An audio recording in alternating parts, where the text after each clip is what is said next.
बिस्मिल्लाहिर रहमानिर रहीम। इदस समाउन फतरत व इदल कवाकिबुन तथरत व इदल बिहारु फुज्जिरत व इदल कुबूरु बुसिरत अलिमत नफ्सुम मा क़द्दमत व अख़रत। या अय्युहल इंसानु मा गर्रका बिरब्बिकल करीम व इला मदियन आखर। फ़ाऊज़ बिल्लाहि मिनश शैतानिर रजीम। बिस्मिल्लाहिर रहमानिर रहीम।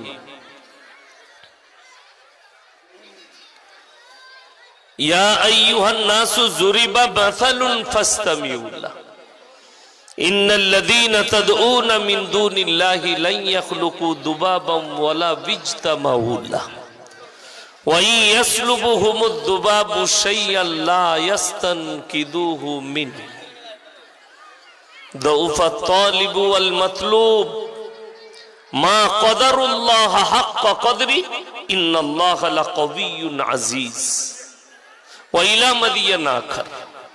फ़ाऊज़ बिल्लाहि मिनश शैतानिर रजीम। बिस्मिल्लाहिर रहमानिर रहीम। सुब्हानल्लज़ी अस्रा बिअब्दिही लैलन मिनल मस्जिदिल हराम इलल मस्जिदिल अक़्सल्लज़ी बारकना हौलहु लिनुरियहु मिन आयातिना इन्नहु हुवस समीउल बसीर। इला आखिरिल आया। खैरुकुम मन तअल्लमल कुरआन अल्लमहु कमा क़ाल अलैहि सलातु व तस्लीम। माननीय श्रद्धेय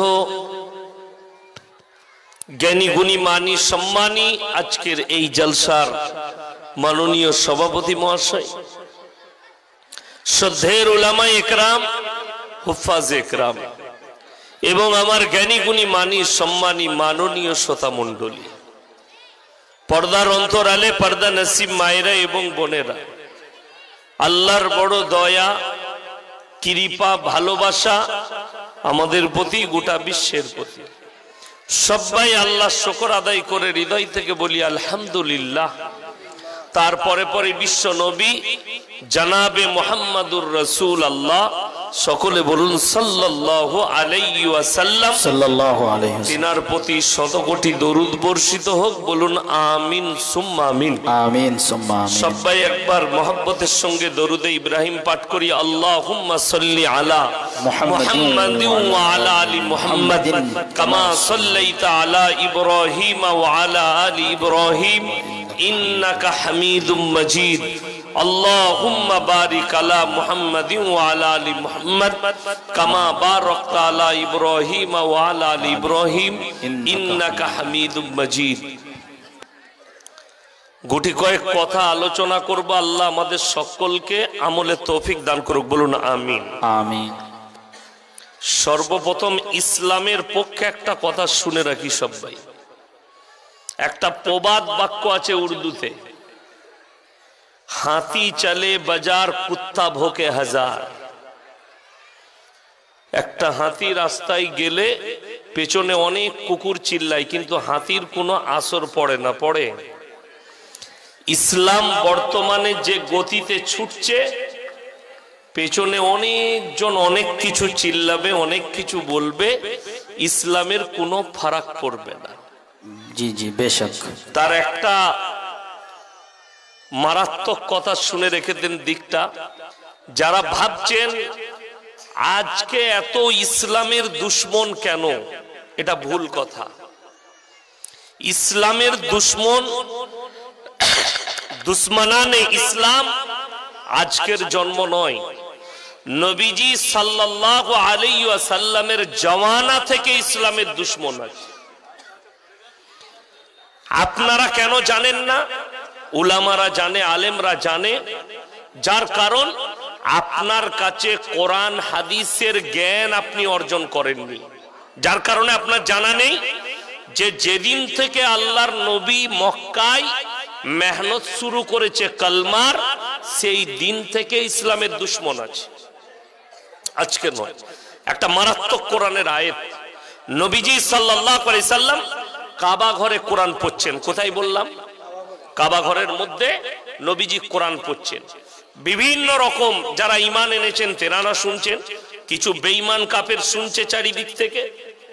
তো মুনাফিকদের যারা সেই বর্তমানে সর্দার ছিল, আর বেঈমান কাফেরদের বড় বড় যারা বেঈমান কাফেরদের সর্দার ছিল, তারা কি করত? লুকিয়ে লুকিয়ে কোরআন শুনত। তারা লোককে মানা করত। কোরআন শুনেলেন আল্লাহ রাব্বুল আলামিন এই অবস্থায় নবীজি কোরআন পড়ছেন, জিবরিল আমিনকে একটা আয়াত নিয়ে পাঠালেন, নবীজির কাছে পৌঁছাও। কেন? বেঈমান কাফেররা কাবা ঘরের বাইরে তবলিগ শুরু করেছে। তবলিগটা কিসের? কোরআনে আল্লাহ বলে দিলেন, নবীজির কাছে কোরআন পাঠালেন। وقال الذين كفروا لا تسمعوا لهذا القرآن والغوا فيه لعلكم تغلبون। হে নবী, বেঈমান কাফেররা তবলিগ করছে, নবী যে কোরআন আবৃত্তি করে সে কোরআন তোমরা শ্রবণ করো না, হাততালি মারবে আর কানেতে আঙ্গুল দেবে। আল্লাহর কসম, তারপরও ইসলামকে রোকা যায়নি, দ্রুত গতিতে ছুটেছে ইসলাম। আজকে পৃথিবীতে 250 কোটি মুসলমান, জোরে বলুন সুবহানাল্লাহ। সুবহানাল্লাহ। আমাদের দেশে একজন বাবা আছে, ধীরেন্দ্র শাস্ত্রী বাগেশ্বর ধাম বাবা, আমার বয়সী হবে, দেখতে খুব সুন্দর, লোকের ভবিষ্যৎ বলে দেয়, কুণ্ডলি বলে দেয়। সে একটা প্রবচনে বলছে, इन लोगों का जो काबा है उसके अंदर 360 मूर्तियां थे। কথাটা মিথ্যা না সত্য? সত্য কথা। নবীজি জামানায়, নবীজি যখন ইসলাম নিয়ে এলেন, কাবা ঘরে একটা দুটো নয় 360টা মূর্তি রাখা ছিল। আল্লাহ বললেন, হে আমার নবী, তুমি তাদেরকে দাওয়াত দাও। কিসের? এক আল্লাহ। যতগুলো নবী পয়গম্বর পৃথিবীতে আল্লাহ পাঠিয়েছেন, সকলের প্রথম দাওয়াত ছিল, তাদের মেহনত ছিল, প্রথম তারা দাওয়াত দিয়েছে, তবলিগ করেছে। তবলিগের নাম্বার 1 ছিল এক আল্লাহ বিশ্বাসী, অনেকগুলো আল্লাহ। এটা ছিল প্রথম তবলিগ প্রত্যেকটা পয়গম্বরের, প্রত্যেকটা নবী। নূহ নবীর খুঁজে দেখুন, লূত নবীর দেখুন, ইউসুফ নবীর দেখুন, আপনার ইসহাক নবীর দেখুন, ইব্রাহিম নবীর দেখুন, যারটা খুলবেন দাওয়াত একটাই ছিল, প্রথম কালমা। তাদের কালমার পরে প্রথম যে তবলিগ ছিল সেটা হচ্ছে এক আল্লাহর উপরে বিশ্বাস করো, অনেকগুলো আল্লাহর উপরে নয়। আমরা সবাই এক আল্লাহ বিশ্বাসী হব, জোরে বলুন ইনশাআল্লাহ। সৃষ্টিকর্তা একজন, ভালো মন্দের মালিক সকলে বলুন কে? আল্লাহ। এখন মুসলমান এরা যদি একটা আয়াতের উপরে আমল করে নেয়, তা মুসলমানদের জন্য জান্নাত অতি সহজ হয়ে যাবে। সেটা কি? যতগুলো পৃথিবীর মুসলমান আছে, নামাজ পড়লে সূরা ফাতিহা পড়ি না পড়ি না? কথা বলে পড়ি। এই সূরা ফাতিহায় মুসলমান নামাজ যারা পড়ে, তারা জুম্মার পড়ুক, ঈদ বাকরা ঈদ পড়ুক, আর 5 ওয়াক্তের পড়ুক, নামাজে দাঁড়িয়ে মুসলমান ওয়াদা কি করে আল্লাহর কাছে? ইয়্যাকা না'বুদু ওয়া ইয়্যাকা নাস্তাঈন। আল্লাহ, তুমি ছাড়া কারুর উপাসনা করি না, তুমি ছাড়া কারুর কাছে ভালো মন্দ চাই না। ওয়াদা করে না করে না? এটার মতলব বার করুন। আপনি দাঁড়িয়ে বলছেন নামাজে, আল্লাহর কাছে হাত বেঁধে বলছেন ইয়্যাকা না'বুদু ওয়া ইয়্যাকা নাস্তাঈন। আল্লাহ, তুমি ছাড়া কারুর উপাসনা করি না, তুমি ছাড়া কারুর কাছে ভালো মন্দ চাই না।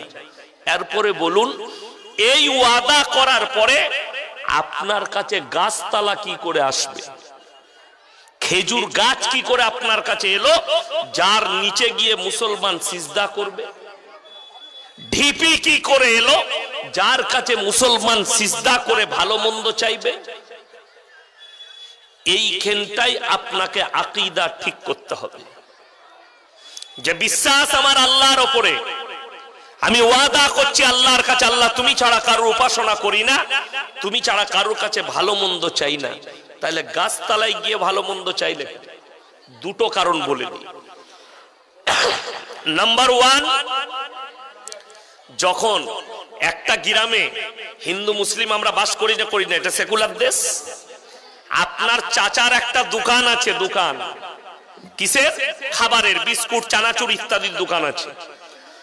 আপনি বাড়ি থেকে বেরিয়ে আপনার পাড়ায় আপনার চাচার দোকান, আপনি চাচার দোকানে বিস্কুট না কিনে আপনি অন্য পাড়ায় নরেনের দোকানে বিস্কুট কিনছেন, এই কথাটা থেকে দুটো মতলব বেরিয়ে আসবে, দুটো কারণ। হয় চাচার কাছে মাল নেই, তা না হলে চাচার সঙ্গে আপনার ঝগড়া চলছে। ঠিক কিনা কথা বলেন? এই দুটোর মধ্যে একটা কারণ হতে পারে, হয় চাচার কাছে মাল শেষ হয়ে গেছে, তা না হলে চাচার সঙ্গে আপনার ঝগড়া আছে, যার কারণে আপনি চাচার দোকানে মাল নেন। যারা আল্লাহ ছাড়া, কবর হোক, ঢিপি হোক, গাছ হোক, ছাসতলা হোক, যেখানে চাইতে যাবে আল্লাহ ব্যতীত যার কাছে ভালো মন্দ চাইবে, দুটো কারণ আসবে, হয় আল্লাহর সঙ্গে তোমার কাছে ঝামেলা চলছে তোমার সাথে, তা না হয় আল্লাহর কাছে মাল ফুরিয়ে গেছে। এই দুটো কারণ, তা না হলে তুমি আল্লাহর কাছে চাইতে। আল্লাহ কোরআনে আরো স্পষ্ট করেছে, কোন বাপের বেটা মৌলবি যদি এই আয়াতটা কেটে দেয়, যার বাড়িতে মানে কোরআন আছে নিয়ে আসুন স্টেজে, 17 পারা শেষ পৃষ্ঠা, একবারই শেষ রুকু, প্রথম আয়াত, ইয়া আইয়ুহান নাসু যুরিবা মাসালুন ফাসতামিউ ইন্নাল্লাযীনা তাদউনা মিন দুনিল্লাহি লা ইয়াখলুকু দুবাবান ওয়ালা বিজতামাউ লা। হে পৃথিবীর মানুষ, তোমরা আল্লাহ ব্যতীত যার কাছে ভালো মন্দ চাও, তাকে একবার জিজ্ঞেস করো, সে একটা মাছি সৃষ্টি করার ক্ষমতা রাখে না। মাছি সৃষ্টি অনেক দূরের কথা, একটা মাছি তার কাছ থেকে কোন জিনিসকে যদি ছিনিয়ে নিয়ে যায়, সেটা উদ্ধার করার ক্ষমতা নেই। কেন? তারা হচ্ছে শক্তিহীন, আর আমি আল্লাহ হচ্ছি শক্তিশালী। জোরে বলুন সুবহানাল্লাহ। সৃষ্টিকর্তাকে কথা বলেন আল্লাহ, শুধু আপনার আমার নয়, গাছপালার নয়, গোটা পৃথিবীর সৃষ্টিকর্তা রব্বুল আলামিন। আমার ভাই, বড় কষ্ট লাগে, বড় দিকে শ্রদ্ধা ভালো, স্নেহ ভালো, ভক্তি ভালো, ভক্ত হওয়া ভালো, অন্ধ ভক্ত হওয়া খারাপ। মাথায় রাখবে।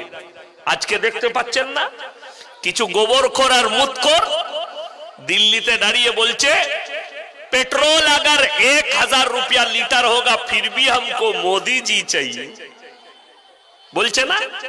এর নাম হচ্ছে অন্ধভক্ত। এই অন্ধভক্তির কারণে শ্রীলঙ্কার রাজাকে দেশ ছেড়ে পালাতে হয়েছে। তারা দেশটা লুটে নিয়ে পালিয়েছে, যেখানে 1 লিটার সরষের তেলের দাম হচ্ছে 900 টাকা, 1 কিলো আমুল দুধের দাম 1800 টাকা, 1 কিলো মুসুরির ডাল 1200 টাকা। তাদের দেশের কিছু লোক দেশ ছেড়ে পালিয়েছে, ভিক্ষা করে খেতে হচ্ছে, দেশটাকে ভিখারি। কেন? তারা খালি রাজনীতি করেছিল ধর্ম নিয়ে। মুসলমানদের মাদ্রাসা ভেঙে দাও, তাদেরকে বুঝিয়েছিল তোমরা ধর্ম চিনো, আর এই হারামখোর দেশ লুটেছে আর বাইরে পাঠিয়েছে। শেষকালে কি হলো? এই অন্ধ ভক্তরাই নিজের যার ভক্ত হয়েছিল তার ঘর বাড়ি ভাঙচুর করলো, আগুন লাগালো কতজনের বাড়িতে, নেতাদের বাড়িতে আগুন লাগিয়ে দিয়েছে, ভাঙচুর করেছে। এটার নাম হচ্ছে অন্ধভক্তি। ভক্ত ভালো, অন্ধভক্ত ভালো নয়। অন্ধভক্ত হলে আপনি বিপদে পড়বেন। ইয়াসিনকে ভালোবাসেন আলহামদুলিল্লাহ, কিন্তু যদি আমার অন্ধভক্ত হন আপনি বিপদে পড়বেন। আমি যখন বুঝবো এই লোকগুলো আমার অন্ধভক্ত, আপনাকে দিয়ে আমি পাপাচারী করার চেষ্টা করব। আজকে দেখলেন, তাকিয়ে প্রমাণ দিয়ে যাচ্ছে। তহমত মুসলমানের উপরে লাগছে, আমাদের উপরে তহমত লাগছে। আপনাকে 1 নম্বর বলে দিই, এই দেশেতে যারা আলেম উলামা, টুপিওয়ালা, দাড়িওয়ালা, ইমাম, মৌলবি, এদিকে যারা গালি দেয়, অনুরোধ করে বলছি, এই নূপুর সারবার মতো লোক নাজিয়া ইলাই খানের মতো লোক ভারতের জেলগুলো গুনে গুনে দেখিয়ে দাও, একটা মৌলবি এরকম বার করুন যে 20টা নারীকে ধর্ষণ করে জেলে আছে। আছে আছে হিন্দুস্তানে? নাই। আপনাকে দেখিয়ে দেবো কে কে আছে। রাজা রামপাল 150-র বেশি মেয়েকে ধর্ষণকারী বাবা জেলের কুঠরিতে বসে আছে। তার বেডরুম থেকে যে চকলেট পাওয়া গেছে, একটা চকলেটের দাম 75,000 টাকা। আপনারা মনে করবেন এই হুজুরটার মতো মাথায় ঠিক নেই, চকলেটের দাম 75,000। হ্যাঁ, ওই চকলেটটা হচ্ছে আমেরিকা লন্ডনের চকলেট, যে চকলেটটা খাওয়ার পরে একসঙ্গে 10টা মেয়ের সঙ্গে শারীরিক মিলন করা যায়, শরীরে কোনো ব্রেক আসবে না, পেরেশানি আসবে। ওই বাবার বেডরুম থেকে পাওয়া গেছে। আপনাকে বেশি নয়, একটা মাদ্রাসা শিক্ষকের বেডরুম থেকে একটা সেক্সের ট্যাবলেট বার করে আমি ইয়াসিন জীবনে আর জলসা করব না, পাবেন না। কেন? আল্লাহর কৃপায় আল্লাহ আমাদেরকে দিন দিয়েছে, ইলম দিয়েছে, আমরা সহি দিন বুঝি। রাম রহিম 250-র বেশি মেয়েকে ধর্ষণ করেছে। তার গুফার নিচে থেকে কঙ্কাল পাওয়া গেছে, 10 থেকে 15টা মার্ডার করে মেয়েদিকে ভরেছে। জেলের কুঠরিতে বসে আছে রাম রহিম বাবা। যে অমুসলিম ভাই যেত, বাবা हमारे लड़की को दोरा आशीर्वाद दे दो, बाबा बोलतो हमारे गुफे में भेज दो। साला गुहार ভেতরে আশীর্বাদ, কথাটা বুঝতে পারেন? আপনারা যদি এসে বলেন ইয়াসিন ভাই আপনাকে ভালোবাসি, বর্ধমানের মানুষ, আমার মেয়ের জন্য একটু দোয়া করে দিবেন, তা আমি কি বলবো? তোর মেয়েটাকে আমার কামড়ায় পাঠা। কথাটা বুঝতে পারেননি? তো জানবেন ওই মৌলবিটা কানা দাজ্জাল, ওই পীরটা কানা দাজ্জাল পীর, যে বলে নারী দিকে আমার পা টিপার জন্য পাঠা।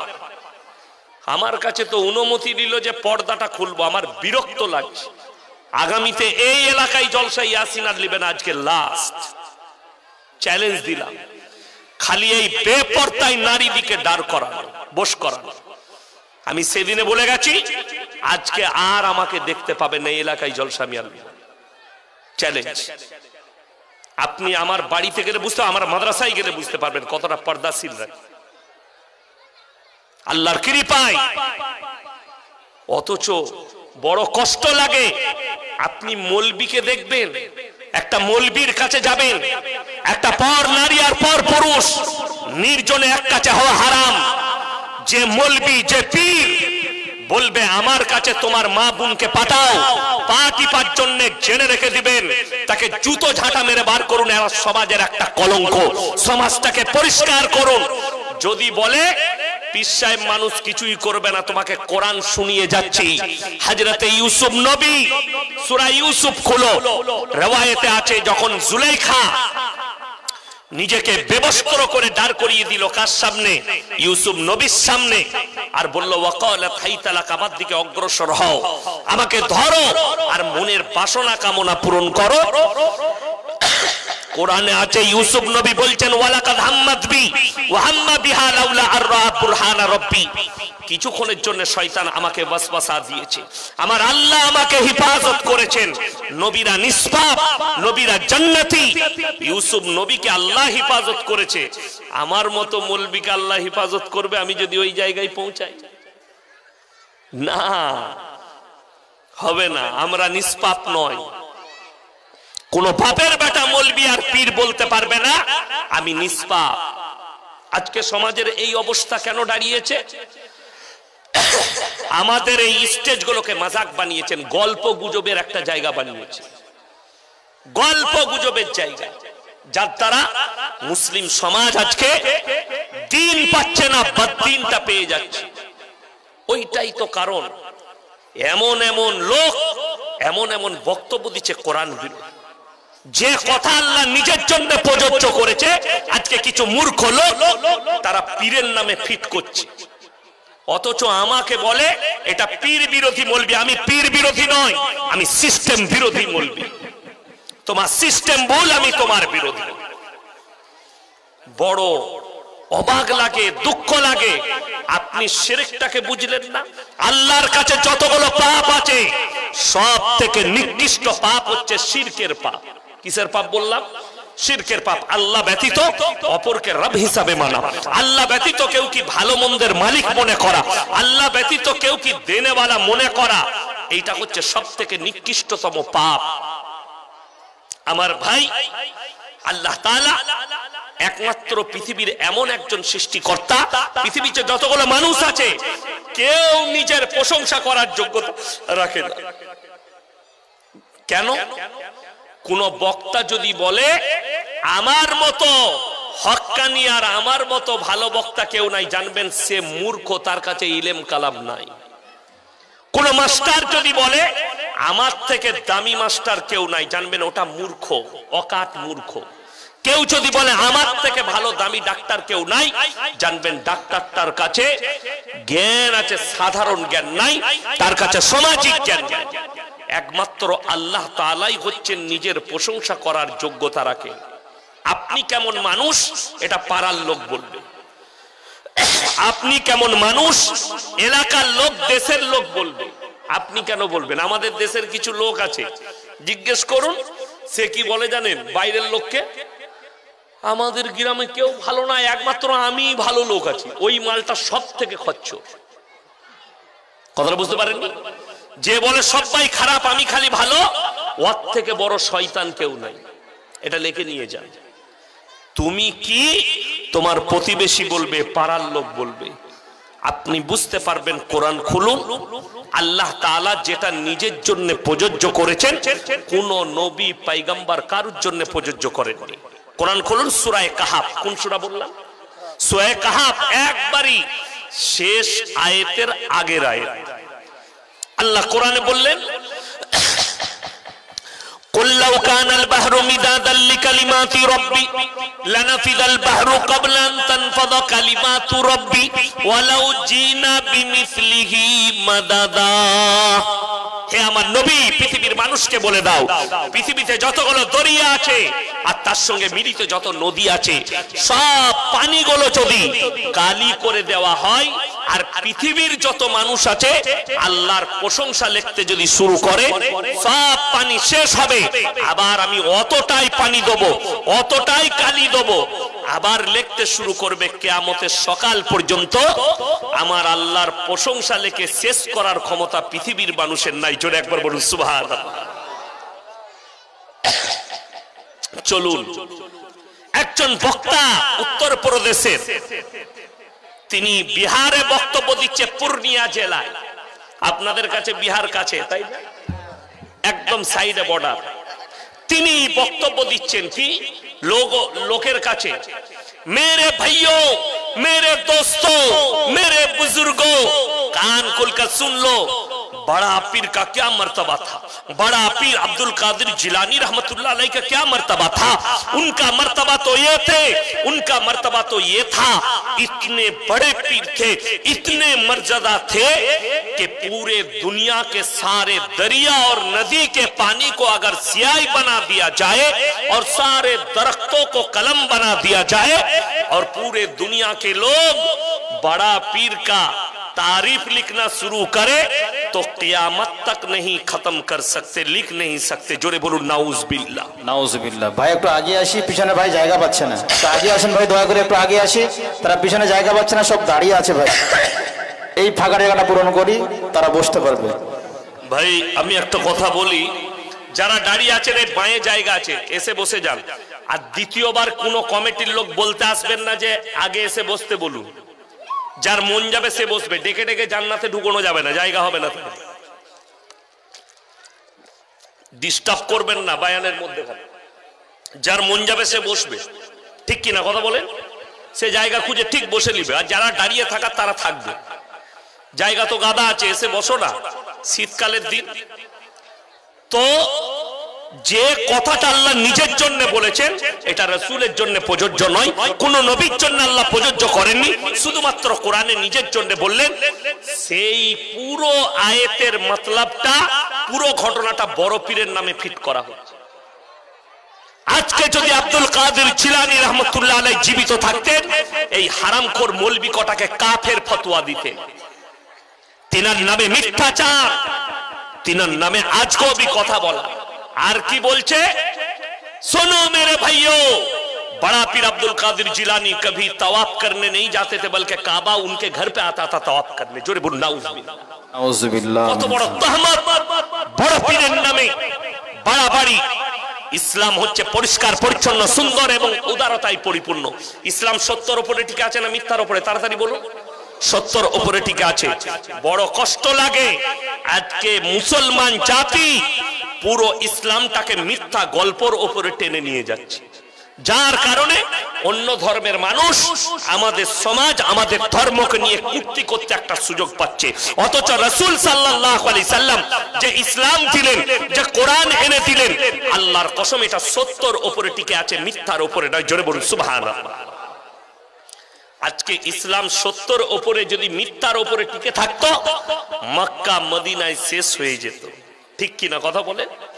নবীজি তলোয়ারের দ্বারা ইসলাম প্রচার করেননি, আখলাক আর চরিত্রের দ্বারা আর হকের উপরে টিকে থেকে ইসলাম প্রচার করেছেন, আখলাক আর চরিত্রের দ্বারা। নবীজির আখলাক কি ছিল?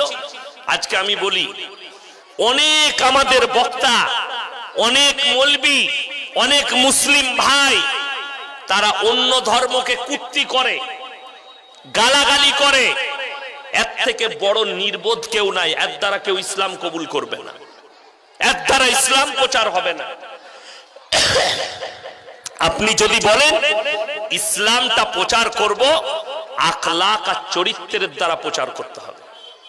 নবীজি সাল্লাল্লাহু আলাইহি সাল্লাম আখলাক আর চরিত্র দেখিয়েছেন। একটা লোক, তাকে আপনি দাওয়াত দিচ্ছেন, তাকে যদি বলেন কলমা পড়বি পড়, নাইলে তোকে তলোয়ারে করে কেটে দেবো, সেই লোকটা কলমা পড়বে? জীবনে পড়বে না। আপনাকে আপনার আখলাক দেখাতে হবে, আপনার চরিত্র দেখাতে হবে, আপনার ব্যবহার দেখাতে হবে, তবে আপনার কথা শুনে আপনার ব্যবহার দেখে সেই লোকটা ইসলাম কবুল করবে। নবীজি সাল্লাল্লাহু আলাইহি সাল্লাম আখলাক দেখিয়েছেন। আখলাকটা কি ছিল? আল্লাহ তাআলা নবীজির কাছে কোরআন পাঠিয়েছে, ওয়ালা তাসুবুল্লাযীনা ইয়াদউনা মিন দুনিল্লাহি ফায়াসুবুল্লাহা আদওয়ান বিগাইরি ইলম। হে আমার নবী বলে দাও, তোমরা অন্য ধর্মের যারা আল্লাহ ব্যতীত অপরের উপাসনা করে তাদেরকে তোমরা গালিমন্দ করো না, তাদের ধর্মকে, তাদের দেবদেবীকে গালি দিও না। সে তোমার আল্লাহকে গালি দেবে, তোমার ক্ষতি হবে। একটা খ্রিস্টান লোক মুহাম্মদ সাল্লাল্লাহু আলাইহি সাল্লামকে গালি দিলে আপনি ঈসা নবীকে গালি দিতে পারেন না, আপনার ঈমান নষ্ট হয়ে যাবে। কথাটা বুঝতে পেরেছেন না? পারেন? কোন ইহুদি যদি আল্লাহর নবীকে গালি দেয়, আপনি ঈসা নবী, মুসা নবীকে গালি দিতে পারেন না। কোরআনে আছে ওয়াল কিতাবি ওয়ান নবিয়্যিন, আমি যতগুলো নবী পয়গম্বর পাঠিয়েছি এটার উপরে বিশ্বাস করার নাম হচ্ছে ঈমান। আপনাকে বিশ্বাস আনতে হবে এগুলো সব আল্লাহর পাঠানো নবী পয়গম্বর। তুমি তার ধর্মকে গালি দিলে, সে তোমার আল্লাহকে গালি দিলে তোমার ক্ষতি হবে। নবীজি সাল্লাল্লাহু আলাইহি সাল্লাম কিসের সঙ্গে প্রচার করেছেন? নরমির সঙ্গে। গরমে কাজ হয় না, নরমে কাজ হয়। আপনি যদি রায়গঞ্জে বাসে চাপেন আর যদি বলেন ভিটিআর যাব, কেউ যদি বাসে আপনার সিটের পাশে বসে সিগারেট খায় আর আপনি যদি বলেন ভাই সিগারেটটা ফেলা, আমাকে কেমন লাগছে, সে যদি আপনার থেকেও বলবান হয়, দ্বিতীয়বার কি করবে? সিগারেটের ধোঁয়ালে আপনার মুখে মারবে, চিল্লালি করবে, বল কি হয়েছে, মারবে না? মারবে না। আর আপনি যদি বলেন দাদা আমাকে ডাক্তারে নিষেধ করেছে সিগারেটের ধোঁয়া নিতে, এই সিগারেটের গন্ধ পেলে আমার বমি পায়, আমার কষ্ট হয়, একটু যদি ধরে খেতেন ভালো হতো। সে মনে মনে ভাববে মানুষটা কত নরম, কত ভদ্র, সিগারেটটা ফেলবে না? ফেলবে না। নরমে কাজ হয়, গরমে কাজ হয় না। আজকে আমাদের সমাজে অশান্তি কেন? আমরা কেউ নরম নয়। বাপ বেটার উপরে নরম নয়, বেটা বাপের উপরে নয়, ভাই ভাইয়ের প্রতি নরম নয়, স্বামী স্ত্রীর প্রতি নয়, স্ত্রী স্বামীর প্রতি নয়। আজকে আমাদের সমাজে দেখুন, মা বোনেরা শুনবেন, অনেক মা বোন আছে নামাজ পড়ে, পড়ে না নামাজ পড়ে কিন্তু যায় যায় কথা নাই, নামাজ পড়ে শাশুড়ি বয়ে কথা নাই, নামাজ পড়ে বুনে বুনে কথা নাই, নামাজ পড়ে প্রতিবেশীর সঙ্গে কথা নাই। তার কারণ একটাই, যে আমাদের মায়েদের কাছে না সবর আছে, না ধৈর্য আছে, না মা বোনেরা নরম হতে পারেনি, ওই জন্য গরম হওয়ার কারণে। আমি বলে দিই, আমার মাদ্রাসায় আমি অনেকদিন 5 বছর আগে আমার মাদ্রাসায় আমি গেটে ঢুকি, আমার রুম, আমার ক্লাস, রুমের বাইরে আমি ক্লাস করি। তো আমি জলসায় গিয়ে, জলসা থেকে ফিরে ফজরের পরে ঘুমিয়েছি, 8টায় ক্লাসে বসবো। তার আগে দেখছি একজন মানে আর কি এলাকার একটা বুড়ি মা, সে এসে বসে আছে আমার ক্লাসের কাছে। একটা ছাত্রকে বলেছে, বাবা আমার খুব কষ্ট বাপ, ইয়াসিনকে একটু উঠিয়ে দাও। আমাকে উঠালো, হুজুর একজন ডাকতে এসছে। কে রে? আমি গেলাম, দেখছি ও, কি হয়েছে মা? তুমি বসো, আমি আসছি। আমি বাথরুমে গিয়ে উজু ফুজু করে এসে বসলাম সিটে। কি হয়েছে বলো? হুজুর আমার বিরাট প্রবলেম, তাবিজ একখানা দিতে হবে। হলো তাবিজ? আমি তো তাবিজ জানি না। না, দিতে হবে। কি হয়েছে? বাবা প্রত্যেক দিন আমার বৌমায়ের সঙ্গে, বৌমাদের সঙ্গে ঝগড়া হয়, তারা আমাকে প্রত্যেক দিন গালি দেয়। আমরা তুমি কি করো? বলে আমি সুমানে চালাই, মানে উমালু কম লয়, ওরা গালি দেয়, উ সুমানে চালায়। কি করতে হবে? এমন তাবিজ দাও যেন আমাদের গালে মন্দ বন্ধ হয়ে যায়। আমরা আল্লাহ, এই ঝগড়ার তাবিজ কোন মৌলবীর কাছে আছে? কথাটা বুঝতে পারেননি? এই ভাইজানকে জিজ্ঞেস করুন, ঝগড়ার তাবিজ খুঁজে পাবেনি। মৌলবীরা খেপে যাবে ঝগড়া তাবিজ। কিন্তু ব্যাপার আছে, কোন মৌলবী যদি বলে আমি তাবিজ দিতে পারবো না, এই মেয়েরা অপপ্রচার করবে, কিচ্ছু জানে না লো, ওকে বেকার রেখেছে।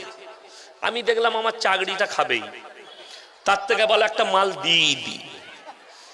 আমি বললাম, শোনো আমার তাবিজ ব্যবহার করা খুব কঠিন। বলে কি? বলে দাও না তুমি। আমি কামরার ভেতরে গিয়ে একটা সাদা পাতাকে ছিঁড়ে লেপ দিয়ে মোটা পাড়া করে দিয়েছি, কাগজে মুড়ে দিলাম। বললে বাবা এত বড় তাবিজ? আমি বললাম গালের লয়, ওই জন্য একটু বড় পাড়া। গাল বন্ধুর তাবিজ, ঝগড়া বন্ধুর তাবিজ, একটু বড় পাড়াই হবে। কি করব বাপ? আমি বললাম, যখন ঝগড়া হয়ে তোমার বৌমারা গালি দেবে, কামরার ভেতরে ঢুকে তুমি দাঁতে করে টিপে বসে থাকবে। সে বলে কাজ হবে না। একদম 100% কাজ হবে। ও আমার তাবিজ নিয়ে বাড়ি গেছে। এরপরে 3 দিন পরে ঝগড়া শুরু। সকালবেলায় এখন আমার তাবিজটা দরজা লাগিয়ে দাঁতে করে টিপে বসে আছে। বাইরে দুটো বৌমা মনে মনে ভাবছে, এত গাল দিচ্ছি, অ্যাকশন দিচ্ছি, রিয়াকশন নাই কেন? থাকবে কি করে? আমি তো মুখেতে মাল ভরে দিচ্ছি, কথা বলতে পাবি না। তাবিজ ভরে বসে থাক, মুখ খুললেই তো কথা বলবে, মুখ বন্ধ। 3 দিন গেল, 1 মাস গেল, 2 মাস গেল। এরপরে বৌমারা বলছে, এত বলি, এত গাল দিই, এত কথা বলি, কোনো উত্তরই দেয় না। একে আর বলে লাভ নাই, ঝগড়া বন্ধ। যাই করে মিটমাট হয়ে যায়, কেউ কথা বলে না। বৌমারা শাশুড়িকে কিছু বলে না, শাশুড়িও কিছু বলে না। আমাকে ফোন করে বলছে, হুজুর তাবিজ মারাত্মক কাজে লেগেছে। আমি বললাম, মালটা খুলে দেখো, গোটাই সাদা। ও খুলে দেখেছে কিছুই লেখা নাই, সাদা পাতা। আমাকে বলছে, বাপ কাজ কি করে হলো? আমি বললাম, শুনে নাও, বৌমা যদি গরম হয় শাশুড়ি চুপ করে যাও, আর শাশুড়ি গরম হলে বৌমারা চুপ করে যাও, তোমাদের সমাজে শান্তি আসবে। আমার আল্লাহ রাব্বুল আলামিন কোরআনে নবীজিকে বললেন, ফাবিমা রাহমাতিন মিনাল্লাহি লিনতা লাহুম ওয়ালাউ কুনতা ফাজ্জান গালিজান কলবি লান ফাজ্জু মিন হাওলিক। হে আমার নবী, তোমার হৃদয়টাকে আমি আল্লাহ নরম আর কোমল করেছিলাম বলে কেউ কোনোদিন তোমার কাছ থেকে দূরে সরে যায়নি। লান ফাজ্জু মিন হাউলিক, আর আমি যদি তোমাকে কর্কশ ভাষী করিতাম সবাই তোমার কাছ থেকে দূরে সরে যেত। আল্লাহ নবীকে তয়েফের মাটিতে রক্তাক্ত করেছেন, আল্লাহ দিলকে নবীজি নরম করেছেন। নবীজি আল্লাহর কাছে দোয়া করেছেন, আল্লাহ আমাকে এরা পাথর মারলেও তুমি এদিকে হিদায়েত প্রাপ্ত করো। দোয়া করেছেন।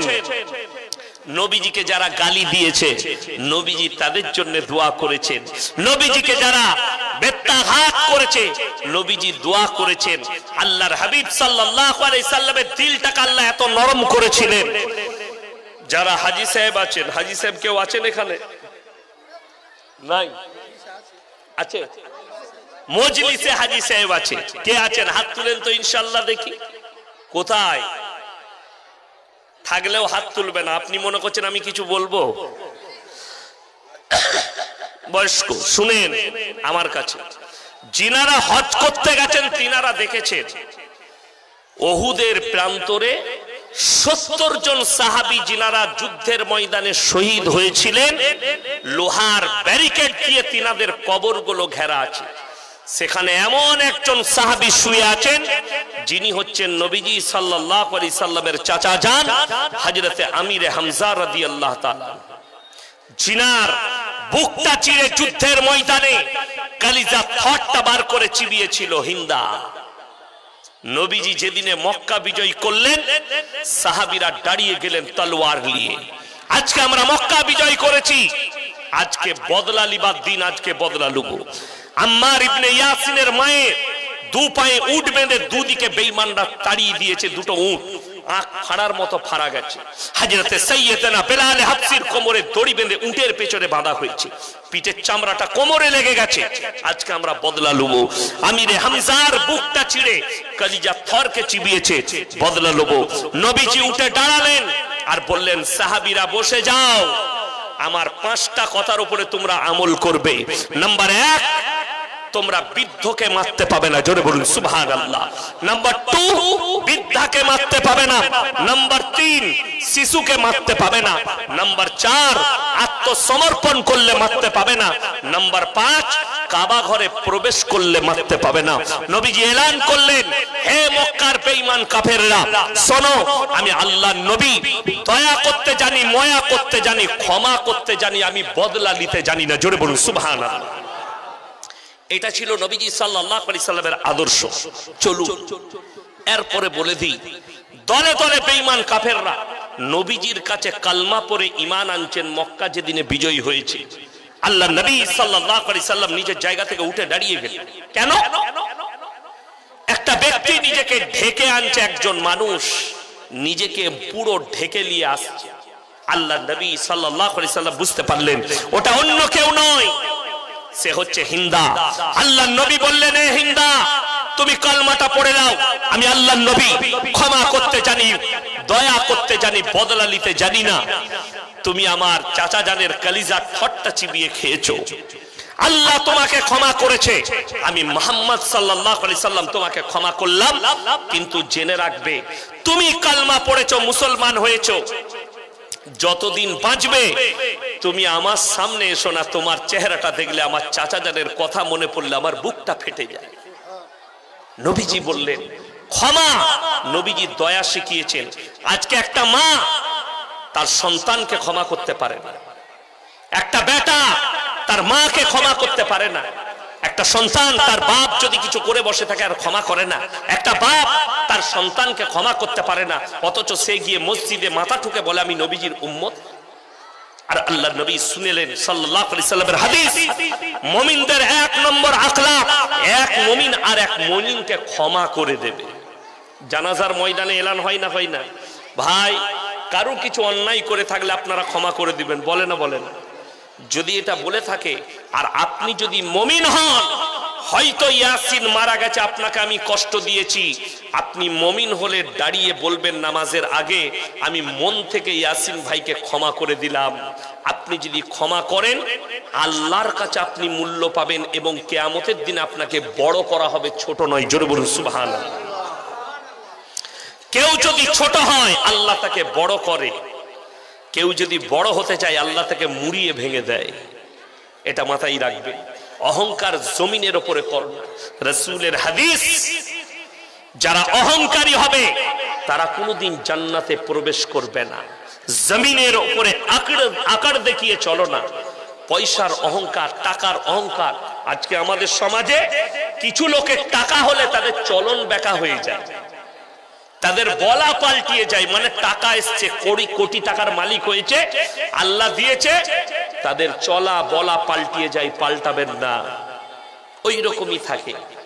আমার অনেক সাথী আছে, আমাকে এরকম দেখছেন, অনেকজন মনে করে কড়া বক্তা।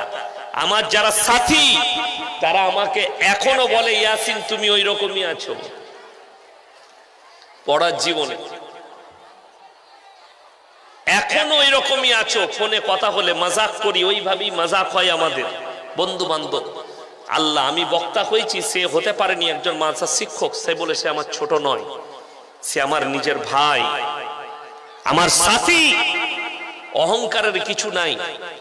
আজকে যারা অহংকার করে সব সময় মাথায় রাখবেন, আল্লাহর কসম, এই যে মেমোরিটা যিনি দিয়েছেন সব কৃতিত্ব সেই আল্লাহ।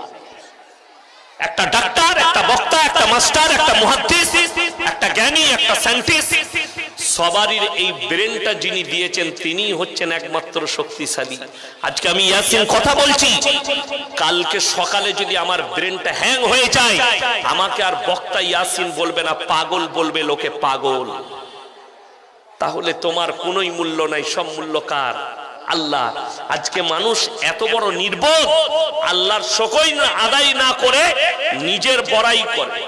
চায়ের দোকানে দেখতে পাবে, কারো যদি দুটো বেটা হয় বলে এমনি নিকিবে, আমি বাপের বেটা, আমি বাপের বেটা, আমার দুটো বেটা আছে, আমি মরদ, বলে না?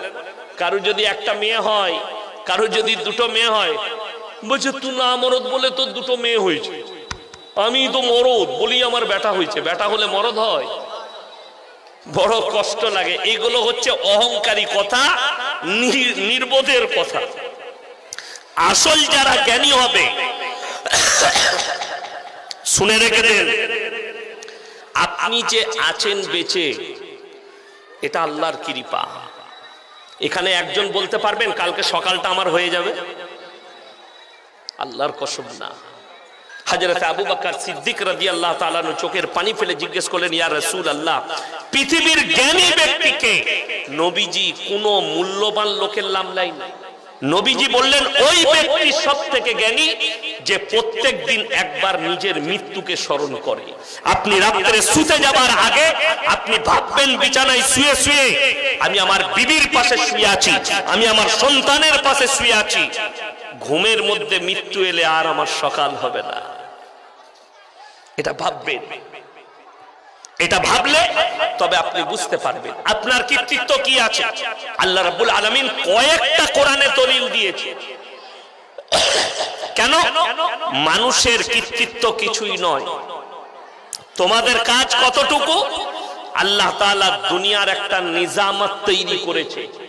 স্বামী এবং স্ত্রী তারা মিলিত হবে, তার ওই এক ফোঁটা পানি নিসাজ নিজের স্ত্রী জরায়ুতে তোমরা নিক্ষেপ করো। হাল আতা আলাল ইনসানি হিনুম মিনাদ দাহরি লাম ইয়াকুন শাইয়্যাম মাযকুরা। এই আয়াতটার উপরে যদি আপনি আমল করেন, সত্যি বলছি আপনার ঈমান মজবুত হয়ে যাবে। এই আমলটাই আপনাকে ঈমান রাখতে হবে। হাল আতা আলাল ইনসান হিনুম মিনাদ দাহরি লাম ইয়াকুন শাইয়্যাম মাযকুরা। হে আমার নবী বলে দাও, তোমাদিকে দুনিয়াতে পাঠাবার পূর্বে তোমার এলাকায়, তোমার বাড়িতে, তোমার গ্রামে তোমার কোনো কালচার ছিল না। আমার আব্বা কি জানতেন যে আমার চারটা সন্তান, আমার চারটা সন্তান হবে, একটা সন্তান ইয়াসিন বক্তা হবে? কথা বলেন। আমার যারা বাপের বয়সী আছেন, যিনারা ছোটবেলায় আমার আব্বার জালসা শুনেছেন, তিনারা কি মনেও ভেবেছিলেন যে শওকত সাহেবের একটা ছেলে বক্তা হবে? আল্লাহ কোরআনে এটাই বললেন, হাল আতা আলাল ইনসান হিনুম মিনাত তাহরি লাম ইয়াকুন শাইয়্যাম মাযকুরা। তোমাদের কালচারে ছিল না, আমি আল্লাহ দান করেছি। তোমাদের কালচারে ছিল না, কেউ জানতো না আপনার বাড়িতে একটা সন্তান হবে, সে ডাকাত হবে না চোর হবে, সে মাস্টার হবে না ডাক্তার হবে, প্রফেসর হবে না ইঞ্জিনিয়ার হবে। এটা সকলে বলুন কে জানেন? একমাত্র আল্লাহ রাব্বুল আলামিন জানেন। এটা এক নম্বর গেল। দ্বিতীয় নম্বর, আমার আল্লাহ যদি ইচ্ছা করেন বিনা বাপে সন্তান দিতে পারেন না? পারেন না বাবা? পারেন। তার দলিল কোরআনে আছে। তার এক নম্বর দলিল হচ্ছেন হযরতে ঈসা মাসিহ। আল্লাহ বিনা বাপে পাঠিয়েছেন না পাঠান? এই বিনা বাপে পাঠানোর উপরে শুনেলেন আপনার জন্য জান্নাত কেন সহজ। আমরা আল্লাহকে কেউ দেখেছি? আল্লাহকে বিশ্বাস করি না? করি না। সবাই আল্লাহ এবং রসুলের জন্য আমাদের প্রাণ হাজির। সকলে হাত তুলে বলুন ইনশাআল্লাহ। আমাদের প্রাণ হাজির আল্লাহ এবং রসুলের জন্য। কিন্তু শুনেলেন ঈসা নবীর কম, বর্তমানে যারা খ্রিস্টান বলে যারা জানি যাদিকে, তারা কেন জাহান্নামে যাবে? তার মারাত্মক কারণ হচ্ছে আল্লাহ তাআলা ঈসা মসিহকে বিনা ভাবে যখন মরিয়মের গর্ভে পাঠালেন, কেমন ভাবে? কোরআন সূরা মারিয়াম, ওয়াজকুর ফিল কিতাবি মারিয়াম ইদিন তাবাদাত মিন আহলিহা মাকানান শারকিয়্যা। মরিয়ম যখন নিজের পরিবার বর্গর কাছ থেকে নিজেকে পবিত্র করে পূর্ব দিকে এক স্থানে নিজেকে পর্দা করে নিল, একটা ঘরের মধ্যে বন্দী করলো। ফাত্তাখাযাত মিন দুনিহিম হিজাবান ফাআরসালনা ইলাইহা রূহানা ফাতামাত্তালা লাহা বাশারান সাওয়্যা। আমি আমার জিবরিল আমিনকে প্রেরণ করলাম, তুমি তার গৃহে প্রবেশ করো মানুষ রূপে, আর তাকে একটা সুসংবাদ দাও বাচ্চা সন্তানের। আমি আল্লাহ তার গর্ভে আমার নবীকে প্রেরণ করতে চাই।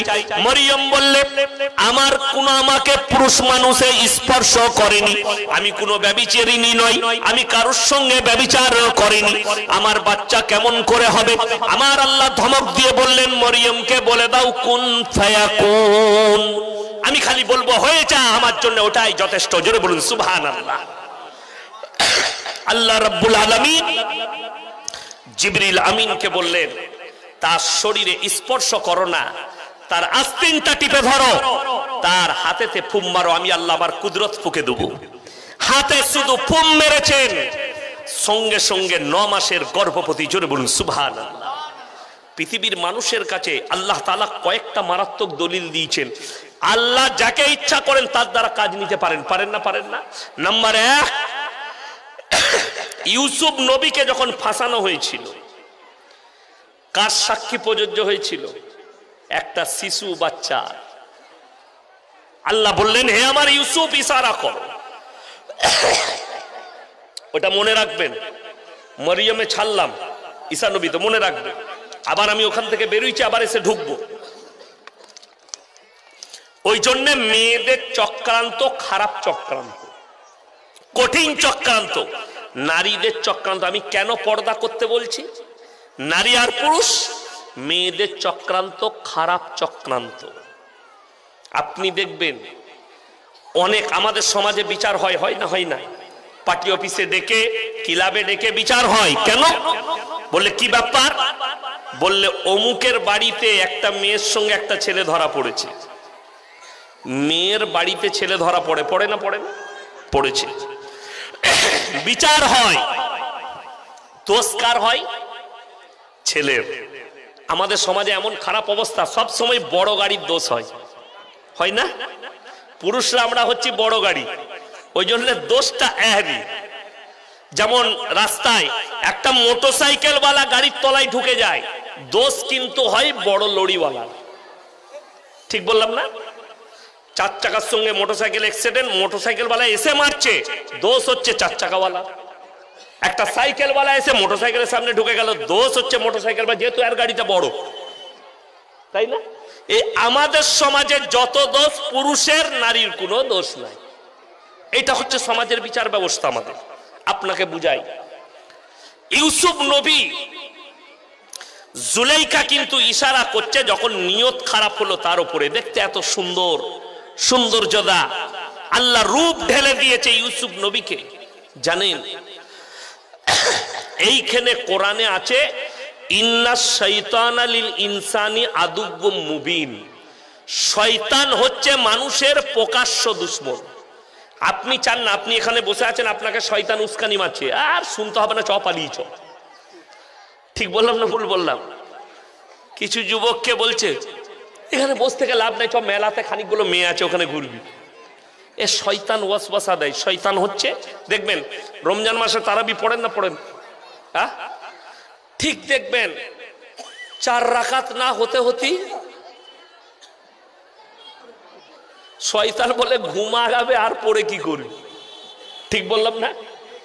শয়তান ঘুম পড়ায়, আর ঘরে গিয়ে বিছানায় শুবেন আর ঘুমাইবেন। এটা শয়তানের কাজ। মানুষকে ভালো কাজ থেকে সরানো, এটা কার কাজ? শয়তানের কাজ। নেক কাজ থেকে মানুষকে পাপের দিকে ঠেলে দেয়া, এটা শয়তানের কাজ। কেন বলে দিই, ইউসুফ নবীর যারা ভাই ছিলেন, যতগুলো ভাই, শয়তান তাদেরকে ধোঁকা দিয়েছিল। দুটোর মধ্যে একটা কাজ করো, তোমরা যদি বাপের ভালোবাসা পেতে চাও ইউসুফকে মার্ডার করে দাও। আব্বাকে গিয়ে বলছে কেন? ইউসুফ নবীর আব্বা ইয়াকুব নবী, তিনি জানতেন আমার এই ছেলেটা পয়গম্বর হবে, তিনি একজন নবী। কখন জানতে পারলেন?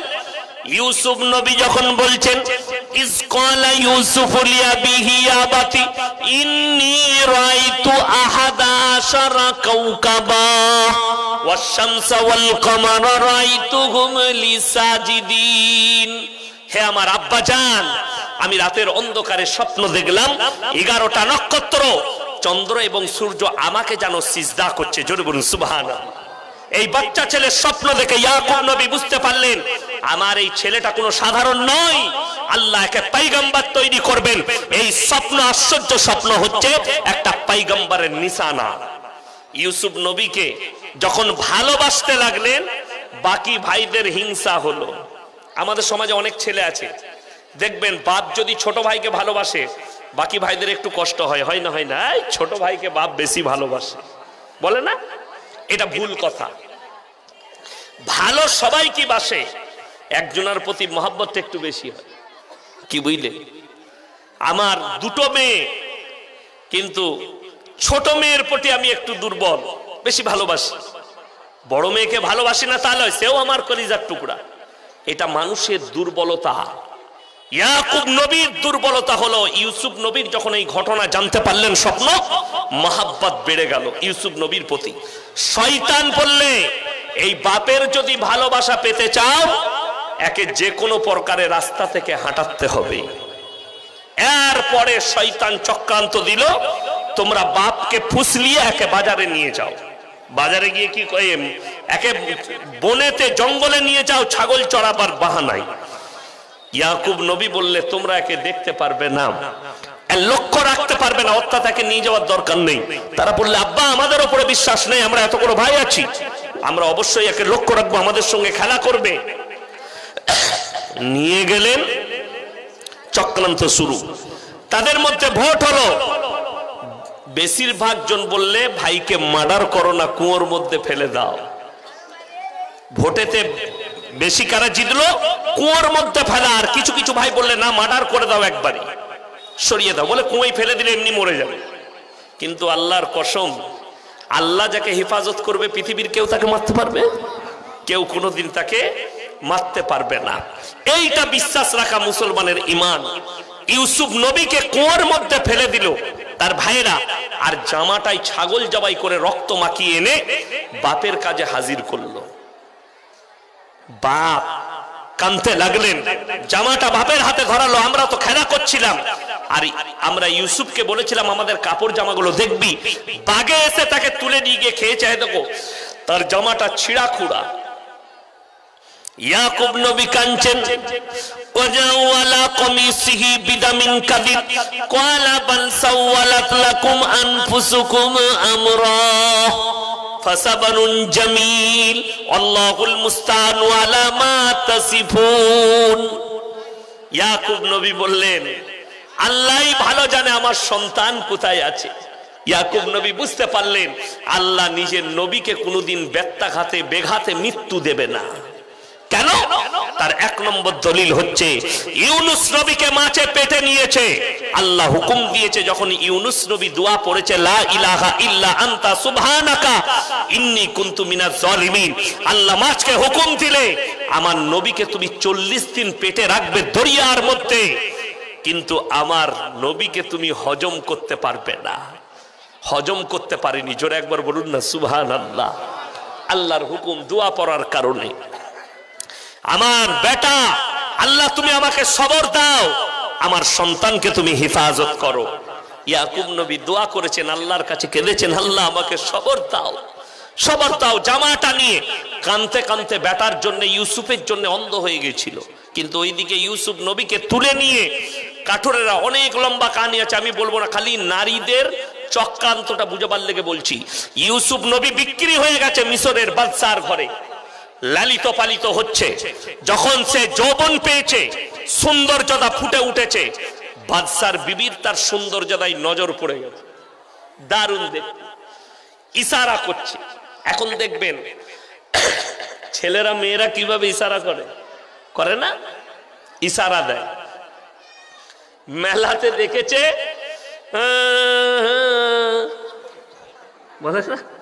কি বললেন, এখনকার প্রেম কিন্তু আলাদা, আপনারা বুঝতে পারবেন না, যুবকরা জানে। ফোন নম্বর দরকার হলে কাগজে ফোন নম্বর লেখে ফেলে দিয়ে যা, ফোন করবি। কিন্তু ইউসুফ নবীকে বারবার ইশারা করছেন, প্রেমের ইঙ্গিত দিচ্ছেন, কিন্তু ইউসুফ নবী কোনো রেসপন্স দেয়নি। নবী পয়গম্বর যখন দেখলে কোনো কিছুতে কাজ হচ্ছে না, তখন ইউসুফ নবীকে বললেন আমার গোলামকে আমার কামরায় ডেকে দাও। কামরায় এসছে, নিজেকে বেবস্ত্র, অকালাতে হাইতালা, আমার দিকে অগ্রসর হও আর মনের বাসনা কামনা পূরণ করো। ইউসুফ নবী বললেন কলামা জাল্লাহ ইন্নাহু রাব্বি আহসানা মাসওয়াই ইন্নাহু লা ইউফলিহুজ জালিমিন। আমার আল্লাহ আমাকে কুয়ো থেকে তুলে বাদশার ঘরে লালিত পালিত করেছে, আমি কেমন করে নিজের ওপরে জুলুম করতে পারি। ওগো আল্লাহ, এই জালিম নারীর হাত থেকে তুমি আমাকে হেফাজত করো। দরজা লক করা আছে। আল্লাহ বললেন হে আমার ইউসুফ, তুমি ছুটতে শুরু করো, দরজাতে হাত লাগাও, দরজা খোলার দায়িত্ব আমার আল্লাহর। জোরে বলুন সুবহানাল্লাহ। যেমনি দরজা খুলেছেন, সামনে বাদশা হাজির,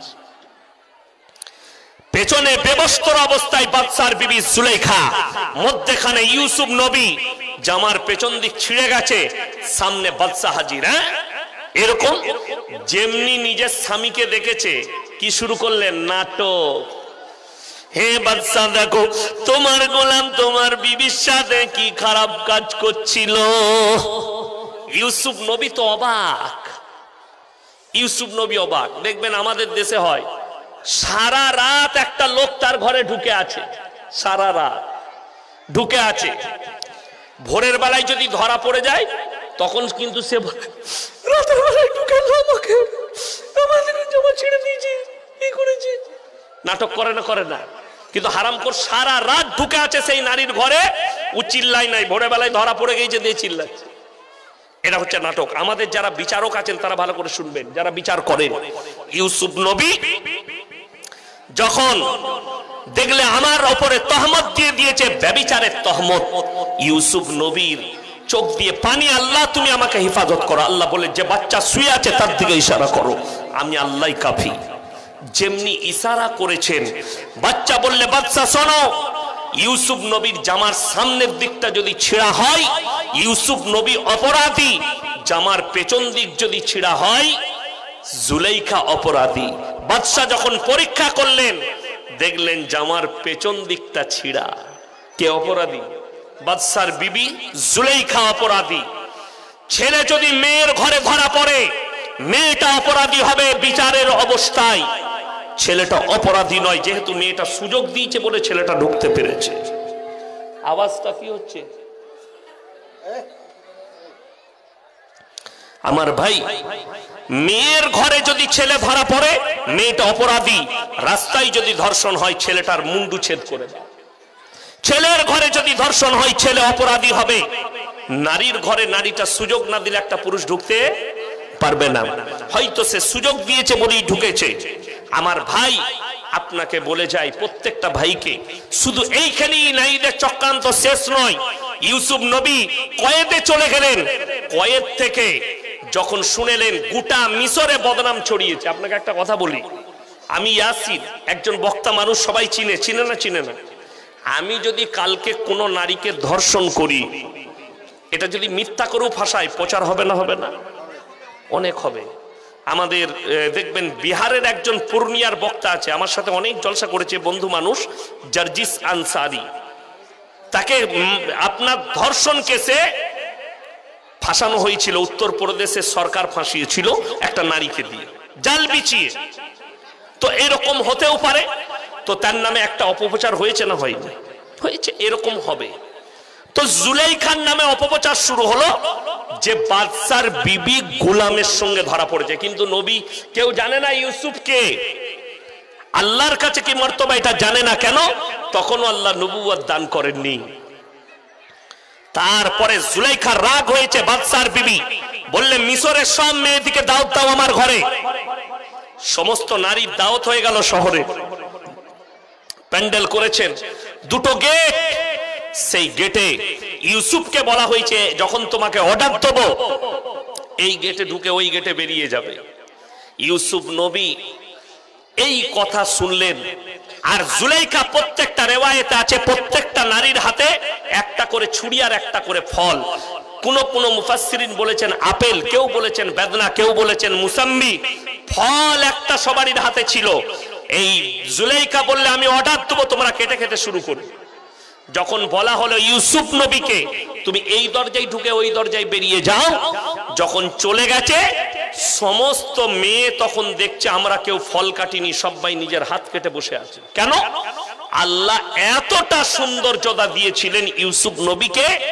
সমস্ত মহিলারা বললেন জুলাইখা যাকে প্রেম করেছে এটা ভুল করেনি, এরকম ছেলেকে কেউ ছাড়তে পারবে না। এখানেই শেষ নয়, মেয়েদের চক্রান্তটা শুনে নাও যুবকরা। এরপরে জুলাইখা যখন দেখলে মেয়েগুলো বুঝে গেছে যে আমি যা করেছি ভালো করেছি, যাকে প্রেম করেছি ঠিক করেছি, ওই জুলাইখা তখন সমস্ত মেয়েকে বললে তোমরা একা একা কামরায় যাও, আর ইউসুফকে বলো সে যেন আমাকে প্রেম দান করে। যটা মেয়ে ভেতরে গেছে কেউ কিন্তু জুলাইখার জন্য বলেনি, যেই গেছে সেই বলেছে আমাকে প্রেম করো। কথাটা বুঝতে পারেননি? এইটা হচ্ছে মেয়েদের চক্রান্ত, কঠিন চক্রান্ত। আমাদের দেশের ছেলেদের দুর্বলতা, ও যদি ইটাহারে বাসে চাপে আর কোনো মেয়ে যদি একবার খালি হেসে দেয়, বাস তার ভাড়া দিয়ে দিবে, যা বুঝে করবে। আর একবার হাসলে তাকে মোড়ে নেমে নাস্তা টিফিন করিয়ে দিবে। দিয়ে আমাদের সমাজই কথাতেই আছে, হাসি তো ফাঁসি। আর যে ফাঁসলো সে গেল। যদি বলেন হুজুর ইসলামে প্রেম জায়েজ নাই, কে বললো জায়েজ নাই? মায়ের সাথে করো, বোনের সাথে করো, বিটির সাথে করো, বাবার সঙ্গে, মায়ের সঙ্গে, প্রতিবেশীর সঙ্গে, দাদু দাদি, নানা নানি, ফুপু ফুপা, মামা মামি, সবার সঙ্গে প্রেম জায়েজ আছে। কিন্তু তোমরা যেটা বলছো উটি হারাম। Hello I love you come here, উটি হারাম। আর এখন তো শুনেলেন, আমি বলেছি কালকের জলসায় যে আমার ভাই কান খুলে শুনে নাও, এমন একটা দিন আসবে, এমন একটা জায়গা তৈরি হবে, সেই জায়গা আমাদের মতো কিছু মৌলবীর দ্বারা, হুজুরদের দ্বারা দিনে অপপ্রচার হবে। বাংলাদেশের একটা হুজুর বেরিয়েছে, প্রেম বিশেষজ্ঞ হুজুর, শুনেননি? অনেক যুবকরা তাকে ভালোবাসে। তার নাম হচ্ছে আবরারুল হক আসি। মালটা ঠোঁট পালিশ লাগায় মাঝে মাঝে, কি বুঝলেন? এর নাম দিয়েছি বহুরূপী। আমি মাদ্রাসা থেকে এই জামা পরে, প্যান্ট পরেই বেরিয়েছি, লুঙ্গি পরেই বেরিয়েছি, এই পোশাক পরি। যিনি আমাকে কামরা থেকে নিয়ে এলো তিনি বলছেন হুজুর ড্রেস করবেন না? আমি বললাম আমি বহুরূপী মাল নয়, আমার কাছে ঠোঁট পালিশও নাই আর গাল পালিশও নাই। উজু করব, নামাজ পড়বো, যা পোশাক আছে আল্লাহ দিয়েছে। আপনাদের কি মনে হচ্ছে আমাকে ভিখারি মনে হচ্ছে? আল্লাহর কৃপায় মনে হবে না, এটা আমাদের খুসুসিয়াত ইনশাআল্লাহ। এ বলছে রাস্তায় যদি কোনো মেয়েকে দেখে ভালো লাগে তাকে প্রপোজ করে দাও, তোমাকে ভালোবাসি। কত বড় নেমখারামি কথা! রাস্তায় একটা পর নারীকে দেখে ভালো লাগলে তাকে তুমি আই লাভ ইউ বলবে, আর তোমাকে ছেড়ে দিবে, জুতো মারবে না মারবে? তো আমি একটা জলসায় বলেছি যে আমি যদি বাংলাদেশ জলসা করতে যাই আর রাস্তায় যদি তোমার মাকে দেখতে পাই, আমার যদি ভালো লাগে তো আমি আই লাভ ইউ বলবো? এ তো একদম বদ্দিনী কথা। কোরআন শুনেলেন, ইয়াসিনের মতো 100টা হুজুর আর 100টা মৌলবি ধরা পড়বে কিয়ামতের দিন। সমাজকে ধোঁকা দিয়েছো, প্রতারণা করেছো, প্রবঞ্চনা করেছো, কিয়ামতের দিনে ধরা পড়বে, আল্লাহর কাছে রেহাই পাবে না। নাম্বার 1, কান খুলে শুনেলেন, কোরআন খুলুন, সূরা বাকারা। ইন্নাল্লাযীনা ইয়াকতুমুনা মা আনজালাল্লাহু মিনাল কিতাব ওয়া ইয়াশতারুনা বিহি সামানান কালীলা উলাইকা মা ইয়াকুলুনা ফি বুতুনিহিম ইল্লান নার ওয়া লা ইউকাল্লিমুহুমুল্লাহু ইয়াওমাল কিয়ামাতি ওয়া লা ইউযাক্কিহিম ওয়া লাহুম আযাবুন আলীম। হে আমার বিশ্বনবী, পৃথিবীর মানুষকে বলে দাও, তোমাদের মধ্যে এমন কিছু হুজুর থাকবে যারা শুনে নাও নিজেদের পেট ভরাবার জন্য হককে লুকিয়ে দেবে, আমার আয়াতকে লুকাবে। তারা নিজেদের পেটেতে আগুন ছাড়ায় আর কিছু ভরে না। আমি আল্লাহ রাব্বুল আলামিন এই সমস্ত হুজুর দিকে কিয়ামতের দিনে কঠিন আযাবে মুবতালা করে দেব। অনেকজন বলে এই সমাজে কোন হুজুরের কথা শুনবো?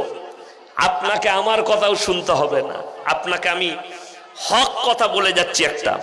আপনাদের এখানে হাট কোথায় আছে? বাজার, সবজি বাজার বিটিআরে আছে না নাই? আছে। আচ্ছা, সকালে গিয়ে কেউ যদি সবজি বাজারে যায়, কানা বেগুন কিনবে না? ভালো দেখে কিনবে না? কিনবে না? বেগুনটা একটু ঘুরিয়ে দেখে নিবে কানা কিনা। আর কেউ যদি কানা বেগুন নিয়ে আসে, বউ কি বলে, তুমি কানা নিকি গো, দেখে লাওনি? বলবে না? বলবে না? তো তুমি বেগুনটা দেখে নিবে কানা কিনা। টমাটোর পচা কিনবে না। মাছের পেটটা টিপে দেখে দিবে মাছটা পচা কিনা। তুমি পচা মাছটা চিনতে পারলে, কানা বেগুন চিনতে পারলে, পচা টমাটোর চিনতে পারলে, আর কানা হুজুরটা চিনতে পারোনি? যে সমাজকে ধোঁকা দিচ্ছে, প্রতারণা করছে, যে তোমার তারা খেল তামাশা করতে চাইছে। আজকে তো এটাই সমাজ বুঝে না। আমাদের সমাজ যেমন অনেক মা বোন আছে, এরা আল্লাহ থেকে বেশি তাবিজে বিশ্বাসী, আল্লাহ থেকে বেশি তার সৃষ্টিতে বিশ্বাসী। আপনি চলুন, ছেলে হচ্ছে না, আল্লাহর কাছে নামাজের পাটিতে কাঁদবে না? কাঁদে? কাঁদে না। আল্লাহর দেয়া ইবাদত গুলো করবে না, আল্লাহর কাছে কান্নাকাটি না করবে। এরা হুজুর খুঁজে পারবে কোন হুজুরের তাবিজ, হুজুরের ছেলে তাবিজে ছেলে হবে। আর এরকম মাল গাদা আছে, দিনাজপুরও পাবে। ওই জন্যই তো আমি গাল খাওয়া বক্তা, গাল খাচ্ছি। কি বুঝলে? অনেকজন গাল দিচ্ছে, আলহামদুলিল্লাহ, গালটা আমার জন্য দোয়া, কিন্তু আমি বলা ছাড়বো না, তোমাদের ভণ্ডামি ফাঁস করব। আমার ভাই, তাবিজে আপনি বিশ্বাসী হচ্ছেন, আপনি যদি আমার কাছে, অনেকজন বলছে আমার তাবিজে বেটা ছেলে হয়, খোঁজ নিয়ে দেখুন সে হারামখোরের একটা বেটা না। আচ্ছা, আমাদের তাবিজে বেটা ছেলে হলে পঞ্চায়েতগুলো কাদের দখলে হতো? হুজুরদের দখলে হতো না? 4টা বিয়ে করা ইসলামে জায়েজ আছে না নাই? তো আমি 4টা বিয়ে করব, বছরে একটা করে ছেলে, 4 10 কত? 10 বছরে 40টা ছেলে, লাঠির জোর আমার পঞ্চায়েত আমার। কথাটা বুঝতে পারেন? আচ্ছা, আমি ইয়াসিন, আপনারা মনে করছেন এত ভালো বক্তা, যদি তাবিজের ছেলে হয়, আমার তো 2টো মেয়ে হতো না, আমার 2টো ছেলে হতো, ঠিক কিনা কথা বলে? আমার 2টো ছেলে হতো, মেয়ে নয়, আল্লাহ মেয়ে দিয়েছি। কোরআন শোনাবো, আমি গাঁজা করি, গল্প করিনি। যাদের বাড়িতে মানে কোরআন আছে খুলবেন। যে হুজুররা বলছে আমার তাবিজে বেটা ছেলে হয়, আমার তাবিজে ছেলে হয়, তার কানটা মূলে সূরা আল ইমরান প্রথম পৃষ্ঠা খুলে দেখান। ওয়াল্লাযী ইউসাউবিরুকুম ফিল আরহামি কাইফা ইয়াশা লা ইলাহা ইল্লা হুয়াল আজিজুল হাকীম। হে আমার বিশ্ব নবী বলো, মায়ের গর্ভে বাচ্চা দান করি আমি আল্লাহ, আমার ইচ্ছা মতো। আমি আল্লাহ কারোর পরামর্শে কাজ করি না। জোরে বলুন সুবহানাল্লাহ। আমি আমার মতো আকৃতি দান করি, অন্ধ দেবো, বধির দেবো, কালা দেবো, খোড়া দেবো, ন্যাংরা দেবো, সুন্দর দেবো। আমি আল্লাহর ইচ্ছা মতো প্রদান করি, আমি কারো পরামর্শে কাজ করি না। আজকে বড় কষ্ট লাগে, আমার মাদ্রাসায় আমার বেতন 11,000 টাকা। কত বললাম? 11,000। হুজুর আপনার কত? 10,000, আমার থেকে এক কম। এরপর বলুন আপনাদের মসজিদের ইমাম সাহেব কই? কোথায় আছে ইমাম সাহেব? মাশাআল্লাহ, কত বেতন? হ্যাঁ, বছরে ধান। আচ্ছা, ধানটারও তো কিছু অ্যামাউন্ট আছে নাকি? আছে। যাই হোক, আমি বলছি গড়ে 5,000 টাকা ধরলাম। এই ইমামকে এসে যদি কেউ বলে যে লোকটা প্রত্যেক দিন 5,000 টাকা ইনকাম করে আর ইমাম সাহেব মাসে 5,000 পায়, আচ্ছা পয়সা কার বেশি, ইমামের না তার? তার। এরপর তাবিজটা সে যদি এসে বলে হুজুর আমাকে ব্যবসার বরকতের তাবিজ দাও, তো তাবিজটা হুজুরের আগে দরকার না তার? কথা বলে না? হুজুরের আগে দরকার। যে রোজ 10,000 টাকা ইনকাম করে আর আমি পুরো মাসে 10,000 টাকা বেতন পাই, আর আমাকে যদি এসে বলেন হুজুর আমার ব্যবসার বরকতের, বুকা তাবিজে বরকত হলে তু বড় লোক হতি না, হুজুর আগে হতো। বর্ধমানের রাইস মিলগুলো আমাদের বাপ বেটার হতো, মা তাবিজ আর একটা করে টান। আমাদের সমাজের অবস্থাটা ওই জন্য খারাপ। ছেলেরা 3 দিন 4 দিন 5 দিন প্রেম করেছে, প্রেম করে কাজ হয়নি, সে যখন দেখছে 1 সপ্তাহ পরে আর ফোন তুলছে না, phone block, phone switch off, ই তখন হুজুর খুঁজে বেড়াচ্ছে কোন হুজুর তার সুইচটা খুলে দিবে। শালা কোম্পানি খুলতে পারে না, ই বলছে হুজুর তাবিজ করে সুইচ খুলে দিবে। বড় কষ্ট লাগে। আরে মোবাইলের সুইচ যদি হুজুরের তাবিজে খুলে যেত, যারা মোবাইলের দ্বারা চুরি চামারি করছে তারা সব সরকারের কাছে ধরা পড়ে যেত, ঠিক কিনা কথা বলে? বড় কষ্ট লাগে। তাবিজে বলছে হুজুর তাবিজ করলি। আর এরকমও মাল আছে কলকাতায় খুঁজলে পাবেন, মালদায় রায়গঞ্জে পাবেন, বলছে 72 ঘন্টার মধ্যে প্রেমের ব্যর্থতা থেকে সফলতা পান। কারো বউ পালিয়ে গেলে 48 ঘন্টায় ফিরিয়ে আনা হয়। এ কত বড় হারামখোরি কথা। যদি 48 ঘন্টায় লোকের বউ ফিরিয়ে আনতে পারে, তা আমি মোদিজিকে বলেছি এদিকেই ভাড়া করুন, যারা দেশের টাকা নিয়ে পালিয়েছে মালকে বল তোকে 3 দিন সময় দিল মালটা এনে দে। ধোঁকা, প্রতারণা, প্রবঞ্চনা আপনার বুঝে নেই। তাবিজের দ্বারা যদি মেয়ে আসে, হুজুর তাবিজ করলে যদি মেয়েটা প্রেমিকা চলে আসে, তা তোর কাছে যাবে কেন? সে তো হুজুরের কাছে আগে আসবে। আপনারা বলুন, যদি তাবিজে মেয়ে আসতো, আমরা মৌলবীরা কেউ ইমামতি করতাম না? করতাম? আমরা মৌলবীরা কেউ মাদ্রাসায় চাকরি করতাম না কেন? তাবিজে যদি মেয়ে আসতো, আমরা বড় লোকের বিটিকে বিয়ে করতাম, খোঁজ লাগাতাম বাপের একটা বিটি কে আছে, মাস তাবিজ আর টেনে নে। আর ইমামতি করার দরকার নাই, বড় লোকের জামাই সব আমার। নাউজুবিল্লাহ। আপনি তার উপরে ভরসা করেছেন, সবাই আল্লাহর উপরে ভরসা করবো, জোরে বলুন ইনশাআল্লাহ। ভালো মন্দ, কল্যাণ অকল্যাণ সবের মালিক সকলে বলুন কে? আল্লাহ। আপনার শরীর অসুস্থ, 11 বার সমস্ত রসুলের হাদিস, সমস্ত রোগের শিফা হচ্ছে সূরা ফাতিহা, জোরে বলুন সুবহানাল্লাহ। আপনি সূরা ফাতিহা 11 বার পড়ুন, পানিতে দম করুন, পানি পান করুন, আল্লাহ চাইলে শিফা পাবেন। যদি কোনো মহিলাকে, কোনো মেয়েকে আপনার পছন্দ হয়, সুন্নত তরিকা, জায়েজ তরিকা, তার বাড়িতে আপনি বিবাহের রিশতা পাঠান। অমুকের ছেলে আপনার মেয়েকে পছন্দ, বিবাহ করতে চাই, আপনার তকদিরে যদি থাকে আপনি পাবেন। পাবেন না? পাবেন না? আচ্ছা, কারো তকদিরে থাকলে কেউ মিটাতে পারবে? কোন মৌলবি পারবে? পারবে না। আপনার তকদিরে আল্লাহ যেটা রেখেছে সেটাকে রদ করার ক্ষমতা আল্লাহর কসম করে বলছে পৃথিবীর কোনো শক্তি নাই, কেউ পারবে না। যদি এটা সত্য হতো, বেঈমান কাফেররা যা মেহনত করেছে, আল্লাহর কসম কোরআনকে মিটিয়ে দিত। কিন্তু আল্লাহর কসম, আল্লাহ ছাড়া কিছুই হয় না। তারা কিয়ামতের সকাল পর্যন্ত কোরআনের একটা জের জবরকে মিটাবার ক্ষমতা পৃথিবীর কোনো শক্তির নাই, আমার আল্লাহ না চাইলে। আপনি বিশ্বাস করেন না আল্লাহর প্রতি, চলুন আপনাকে আমি ওই জায়গায় নিয়ে যাচ্ছি যারা বলছেন, যারা আল্লাহর উপরে বিশ্বাস নেই, আল্লাহ চাইলে বিনা বাপেও সন্তান দিতে পারেন। হযরতে মারইয়ামের গর্ভে সন্তান ভূমিষ্ঠ হলো হযরতে ঈসা মাসি। আল্লাহ তাআলা বললেন, হে আমার মারইয়াম, তুমি তোমার বাচ্চা নিয়ে তোমার কওমের কাছে প্রবেশ করো। আল্লাহ কি জবাব দেব? বলবে তুমি রোজার নিয়ত করো, তুমি বলবে আমি মান্নত করেছি আমি তোমাদের সঙ্গে কথা বলবো না, আমার কোলের বাচ্চা যে আছে তাকে তোমরা জিজ্ঞেস করো। হযরতে ঈসা মাসিহ কোলেতে আছে, পাড়ার লোক দেশের লোক বলতে শুরু করেছে, এর বাপকে বলো এর আব্বাকে কার সঙ্গে জিনা করেছো। হযরতে মরিয়মের চোখে পানি, হযরতে মরিয়ম কাঁদছেন আর ইশারা করলেন আমাকে জিজ্ঞেস করো না, এই বাচ্চাকে জিজ্ঞেস করো ইকে। কেউ বলছে পাগল হয়ে গেছে, কেউ বলছে পাগলের ভান করেছে। হযরতে ঈসা মাসিহ আওয়াজ দিলেন কাকে? তার কওমকে। ক্বালা ইন্নী আব্দুল্লাহ আতানিয়াল কিতাব ওয়া জাআলানি নাবিয়্যা ওয়া জাআলানি মুবারাকান আইনামা কুনতু ওয়া আওসানি বিস-সালাতি ওয়াজ-যাকাতি মা দুমতু হাইয়্যা। ক্বালা ইন্নী আব্দুল্লাহ, আমি হচ্ছি আল্লাহর বান্দা। আতানিয়াল কিতাব, আল্লাহ আমার উপরে কিতাব অবতীর্ণ করেছে। ওয়া জাআলানি নাবিয়্যা, আর আল্লাহ আমাকে নবী করে পাঠিয়েছেন। ওয়া জাআলানি মুবারাকান আইনামা কুনতু ওয়া আওসানি বিস-সালাতি ওয়াজ-যাকাতি মা দুমতু হাইয়্যা।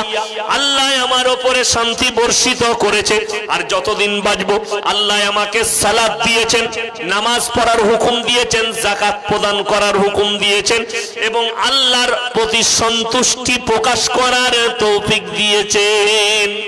তখন কিছু খ্রিস্টান ব্যক্তি তারা বলতে লাগলো এটা মারিয়াম জাদু করেছে।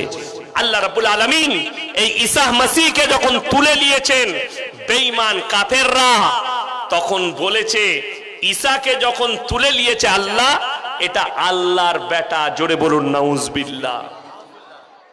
এই আল্লাহর বেটা বলার কারণে আহলে কিতাব থেকে খ্রিস্টানরা বেরিয়ে গেল। আজকে বহু মুসলমান যারা শিক্ষিত যুবক যুবতী আছেন তারা কান খুলে শুনে যান।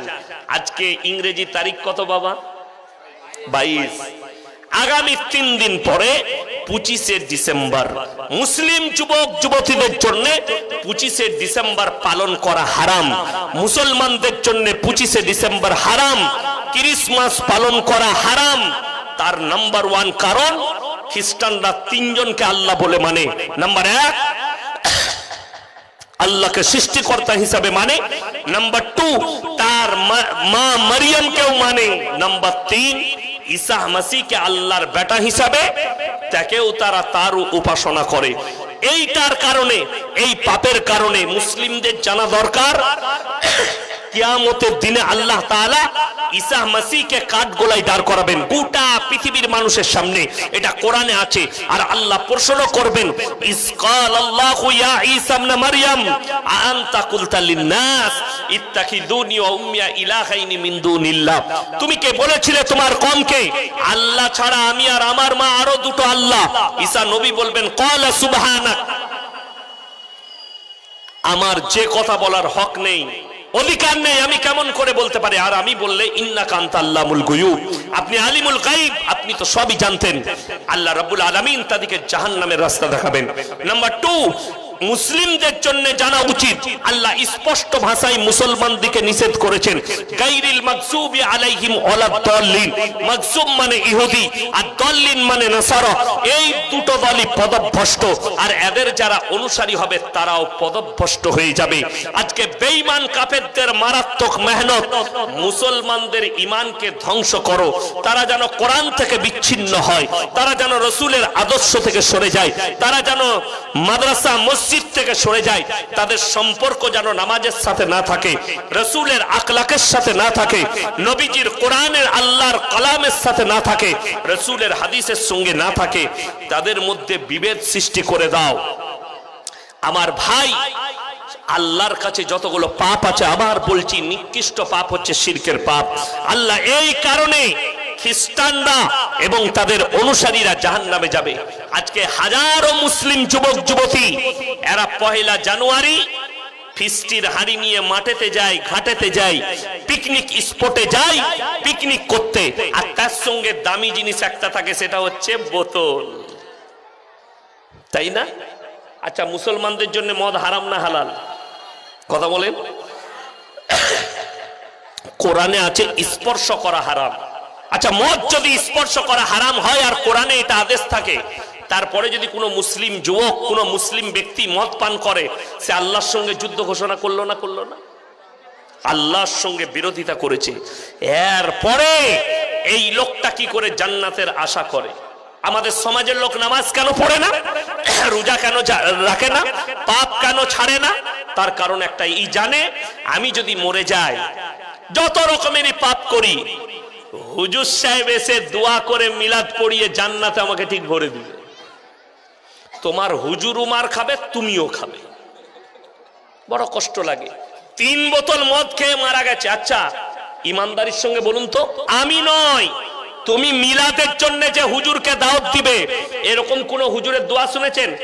আল্লাহ আমাকে দাওয়াত দিয়েছেন, দেশি মুরগি দিয়ে ভাত খাইয়েছে, পোলাও দিয়েছে, আমাকে 5000 টাকা দিবে আল্লাহ। এর বাপ 3 বোতল মদ খেয়ে গাঁজা খেয়ে মারা গেছে, তুমি একে যাও করে জান্নাতে দিয়ে দাও। এরকম কোন হুজুরের দোয়া শুনেছেন? আমরা কি দোয়া করি? আমাকে যদি দোয়া করতে বলেন আমি কি বলবো? আল্লাহ রাব্বুল আলামিন মুমিনিন মুমিনাত মুসলিমিন মুসলিমাত, যারা মুমিন হবে মুমিনা হবে, আল্লাহ তুমি তাদেরকে কবুল করো। কখনোই বলবো না আমাকে 5000 টাকা দিয়ে দাওয়াত দিয়েছে বলে আল্লাহ গাঁজাখোরকে জান্নাতে দাও। আজকে আমাদের সমাজের লোক নামাজ পড়ে না, জান্নাত পাবেন গাঁজাখোররা, মাতালরা। কোথায়? গুটকাখোর আর জিলাপি হুজুরকে দাওয়াত দিতে হবে, তারা জান্নাতে দিবে। আমার কাছে জান্নাত নাই। আমার মতো মৌলবীকে দাওয়াত দিলে, শোনো আপনাকে আমি কোরআনের দলিল দিচ্ছি, যদি তোমার বাপের হিম্মত থাকে কেটে দাও। আল্লাহ রাসূল সাল্লাল্লাহু আলাইহি সাল্লাম নিজের চাচাকে কলমা পড়াতে পারেনি, আর তোমার হুজুর তোমাকে পাপের সাগরে ডুবে থাকবে জান্নাতে নিয়ে যাবে। আল্লাহর হাবিব তো দূরের কথা শুনলেন, এটা রাসূলের কথা বললাম।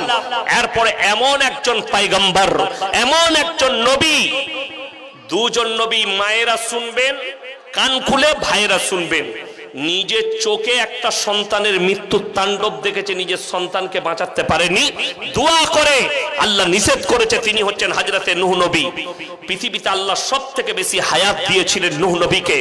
950 বছর আল্লাহ জীবিত রেখেছিলেন, দাওয়াত দিয়েছিলেন। জোরে বলুন সুবহানাল্লাহ। তারপরেও মুষ্টি কত লোক ঈমান এনেছে। হযরতে নূহ নবীর ছেলে কেনান তার কাছে বিনীত অনুরোধ করেছে, হে আমার সন্তান, হে আমার কওম, তোমরা আমার উপরে বিশ্বাস আনো, কলমা পড়ো, আল্লাহকে বিশ্বাস করো। নূহ নবীর ছেলে কেনান বলেছে, তোমার আল্লাহ কি করবে?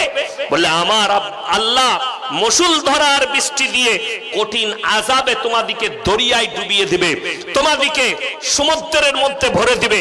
বলে তোমার আল্লাহকে বলে দাও, তোমার আল্লাহ যদি বন্যা দেয়, এমন উঁচু জায়গায় চেপে যাব যেখানে তোমার আল্লাহর পানি পৌঁছাবে না। জোরে বলুন নাউজুবিল্লাহ।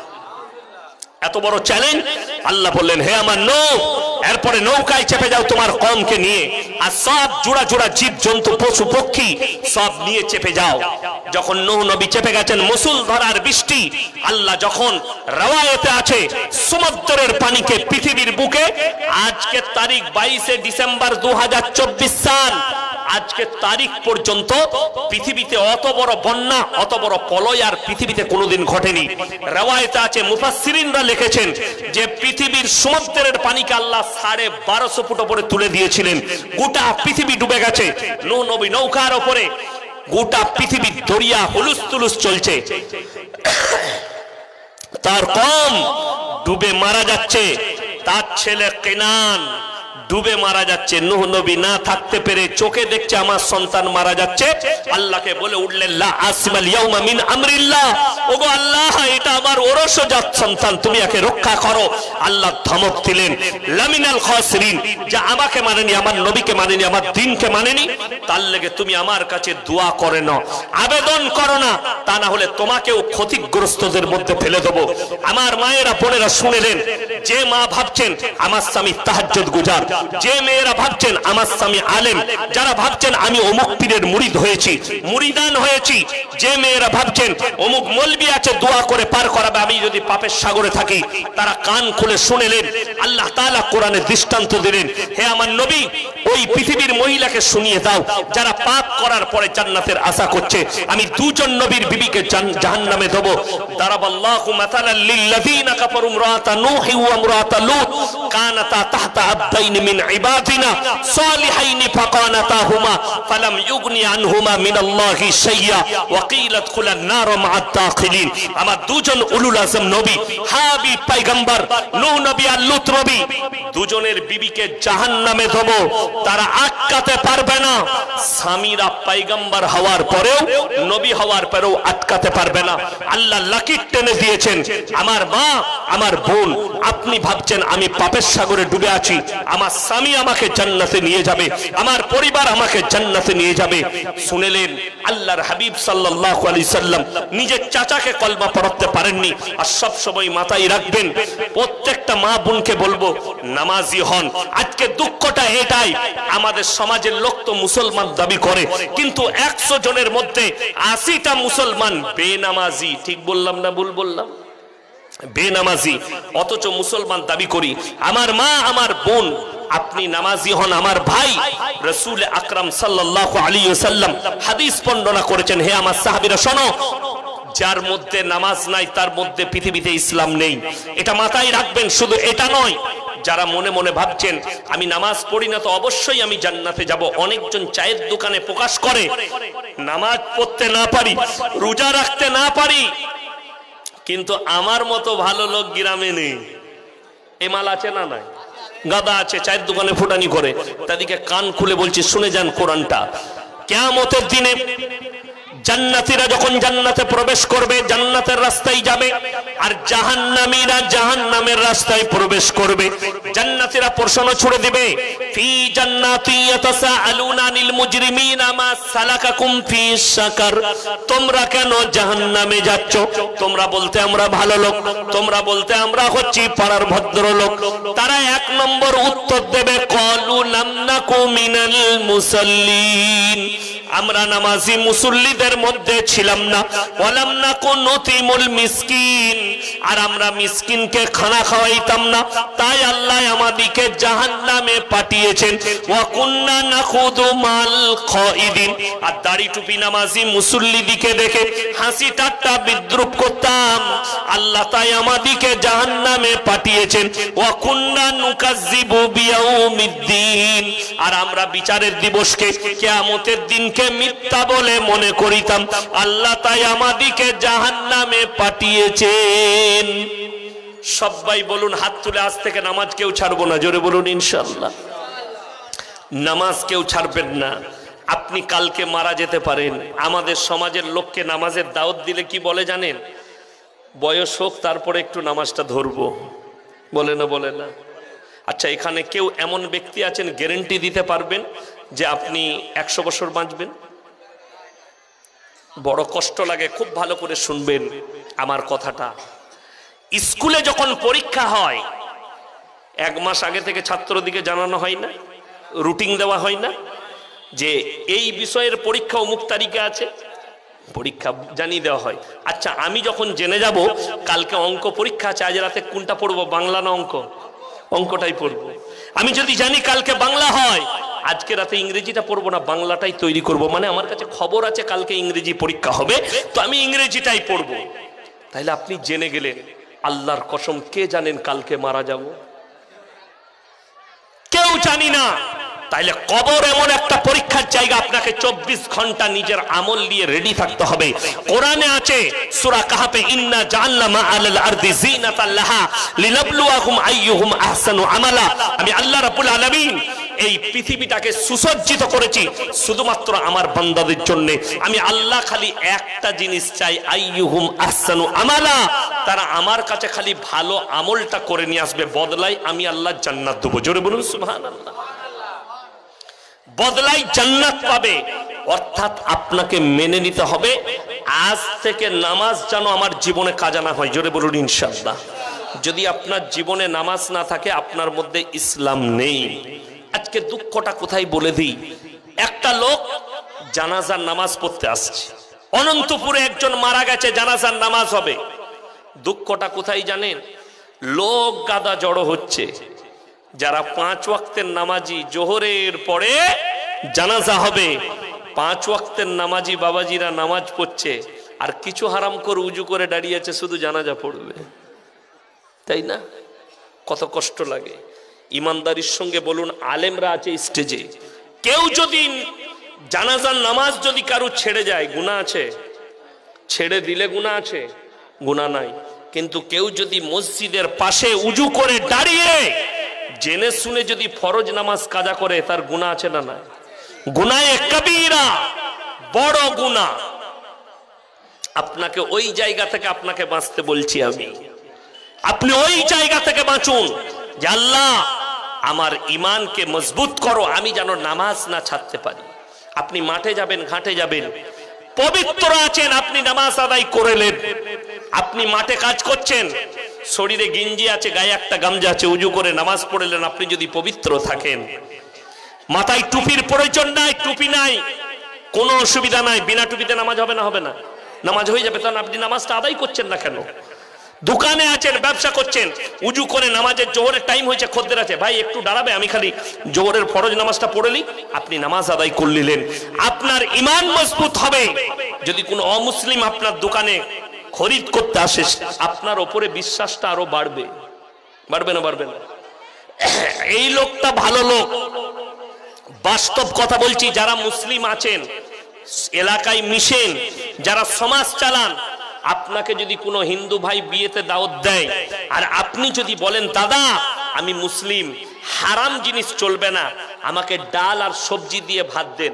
আচ্ছা, কেউ যদি একদিন ডাল আর সবজি দিয়ে ভাত খায় মারা যাবে? একদিন না খেলে মারা যাবে? যাবে না। আমি যখন গুজরাটে থাকি, দাঙ্গার সময় 10 দিন খালি বিস্কুট আর পানি খেয়েছিলাম। মাদ্রাসার চাল শেষ, দাঙ্গার সময় 2002-এর দাঙ্গায় আমি কাফলেতাই পড়ি। তো আমরা মারা যাই নাই। মানুষ খেয়ে মরে, না খেয়ে কেউ মরে? না খেয়ে কিন্তু কেউ মরে না, মানুষ খেয়ে মারা যায়। আজকে আমাদের বরকত উঠে যাচ্ছে কেন? সুন্নত থেকে নবীজি সরে গেছে। সুন্নতের খেলাফ খানা, সুন্নতের খেলাফ উঠা বসা। এই আপনাদেরকে বলি, দুঃখের বিষয়, বহু মানুষ দস্তরখান জানে না। বাড়িতে দস্তরখান নাই, হয় বইয়ের উন্না ছিঁড়া বিছিয়ে দিচ্ছে মৌলবীকে, না হয় একটা গামছা বিছিয়ে দিচ্ছে। আরে দস্তরখানটা সুন্নত কেন? ময়লা ফেলার জন্যে? মূর্খামি। দস্তরখান এই জন্যে বিচারতে হয়, সেখানে কিছু পড়ে গেলে তুলে খাবার জন্যে। যারা উত্তরপ্রদেশে, দিল্লি, বোম্বাই, গুজরাটে পড়াশোনা করেছে তারা জানে, তারা মেহমানকে বাটিতে তরকারি দেয় আর দস্তরখানের ওপরে রুটি নামিয়ে দেয়, প্লেটে নয়। নিয়ে নিয়ে ছিঁড়ে ছিঁড়ে খাও দস্তরখানের ওপরে। আর আমাদের দেশে দস্তরখানই জানে না, প্লেট। একটা বিয়ে বাড়িতে খানা খেতে বসেছেন সুন্নত তরিকায়, লোকের পেলে জলসায় কিংবা বিয়ে বাড়িতে হারামখোর গলা পর্যন্ত খাচ্ছে। আর রাসূলের সুন্নত হচ্ছে এক ভাগ খালি, এক ভাগ পানি, এক ভাগ খাবার। এক ভাগ খালি, এক ভাগ পানি, এক ভাগ খাবার। এই লোকের বিয়েতে খেতে গেছে, এতটা পর্যন্ত মাংস ভাত খেয়েছে, দিয়ে ঘরে এসে শুয়ে আছে। জোহরের আজান হয়েছে, বউ বলছে যাও নামাজ পড়তে যাবে না, আজান হয়ে গেছে। পড়ে পড়বা।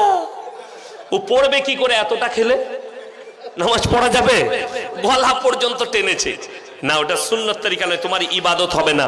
রাসূল সাল্লাল্লাহু আলাইহি সাল্লাম যতগুলো সুন্নত বলেছেন, নখ ছোট, গোঁফ ছোট, দাড়ি বড়। জোরে বলুন সুবহানাল্লাহ। নখটা ছোট কেন নবীজি বলেছেন? বিশেষজ্ঞরা, ডাক্তাররা, আমেরিকার বৈজ্ঞানিক, পৃথিবীর দামি দামি বৈজ্ঞানিকরা নবীজি সুন্নতের উপরে রিসার্চ করেছে। জোরে বলুন সুবহানাল্লাহ। আর রিসার্চ করার পরে সব একদম বৈজ্ঞানিক যুক্তি পেয়েছেন। নবীজি বলেছেন মোষ ছোট, আর বৈজ্ঞানিক বলছে তোমরা মোষ ছোট এই জন্য রাখবে, পানিতে ডুবে যদি যায় আর সেই পানিটা পেটে গেলে তোমার পেটে পয়জন হতে পারে। আর রাসূল 1400 বছর আগে বললে মোষ ছোট রাখো, মোষ যদি বড় হয় পানিতে ডুবে ওই পানি পান করা হারাম। জোরে বলুন না সুবহানাল্লাহ। নবীজি 1400 বছর আগে বললেন নখ তোমরা ছোট রাখো, এই জন্য ছোট রাখবে তার ভেতরে নাজাসাত যদি চলে যায় আর পেটের মধ্যে যায়। আর নখ হচ্ছে বড় বড় রাখা হচ্ছে জানোয়ারের একটা আচরণ। আমাদের বেশিরভাগ মেয়ে তারা আর্টিস্টদের দেখে শুয়োরের মতো নখ রাখে। ঠিক বললাম না? যে মেয়েরা বড় বড় নখ রাখে এরা কতটা মূর্খ বলে দিই। একটা ফিল্মের আর্টিস্ট নখ রাখে না, ওই নখগুলো কিনা লোক, খালি শুটিং করার জন্য লাগায়। আর আমাদের মেয়েরা এরা সত্যিকারী শুয়োরের মতো নখ রাখে। আমি বাস্তব, তখন আমি বাসে ট্রেনে জলসা করতাম, আর আমি বেশি দূরে যেতাম না। আমি দিনাজপুর অনেকবার এসেছি, এই দিকটাই আসি নাই তখন। তো আমি একবার আমার বাড়ি থেকে বর্ধমান যাচ্ছি, বর্ধমান থেকে ট্রেন ধরবো, দেখেন হাতেতে এখনো একটু একটু দাগটা আছে, মনে হয় না মিটে গেছে, এইখানে আছে। আমি এরকম হ্যান্ডেল ধরে সামনের সিটে বসে আছি, আর একটা খালা চাপলো, একদম এইখানে নখটা লাগলো, ফাড়া গেল। কি বুঝলেন? আর আমি মনে মনে ভাবি কোন হারাম করছে এই ইংরেজিটা বার করে হলো, যেমনি রক্ত বেরিয়ে গেল, আই এম সরি, আমরা যা তো সব ক্ষমা হয়ে গেল, তাই না? আমি খালি চিন্তা করি কোন হারাম করে এই ইংরেজি বার করে এলো। আর আমাদের যুবকরা যা আছে, কেউ যদি গুড়ালে দেয় আর যদি বলে সরি, কোনো অসুবিধা নাই, চলে যান, কি বলেন, এমন একটা ভাষা, নোকে দাগ আছে। তাকে আমি বললাম দুটো কথা বলবো, রাগ করো না বুবু। বলে কি হুজুর? আমি বললাম নখটা চুলকাবার লেগে রেখেছো না নুচার লেগে? এ তো শুয়োরের মতো নখ রেখেছো, এটা ইসলামী শরীয়তে হারাম। তার নামটা জিজ্ঞেস করলাম, আমি বললাম দুঃখ হলো তোমার নাম শুনে, তুমি একটা মুসলিমদের মেয়ে না, তোমার মধ্যে পর্দা আছে, তুমি শুয়োরের মতো নখ রাখেছো। অনেক মেয়েরা যারা নেল পালিশ ব্যবহার করে হাতে আর আঙ্গুলে আর পায়ে, শুনে রেখে দেন, তোমরা যদি অপবিত্র হও, তোমরা যদি 100 বার ফরজ গোসল করো, ওই নেল পালিশ থাকাকালীন ফরজ গোসল হবে না। এটা ভাবতে হবে। আমাদের অনেক মহিলা জানেই না নেল পালিশ ব্যবহার করে। যদি বলেন মেহেন্দি, মেহেন্দি লাগান, কোনো অসুবিধা নাই, নখেতে লাগান, হাতেতে লাগান, কোনো অসুবিধা নাই, কিন্তু নেল পালিশ ব্যবহার করা হারাম। না উজু হবে, উজু হবে না। কোন মহিলা যদি নেল পালিশ লাগিয়ে উজু করে, তার উজু হবে না। ফরজ গোসল করে, ফরজ গোসল হবে না। যদি বলেন লাগিয়ে ফেলেছি, তাদেরকে অনুরোধ করছি বেলেটে করে চেঁচে বার করে দাও কাল থেকে, যদি আল্লাহকে ভয় করো। আমার ভাই, আপনার বাড়িতে তারবিয়াত নিয়ে আসুন, সবাই আনবেন, জোরে বলুন ইনশাআল্লাহ।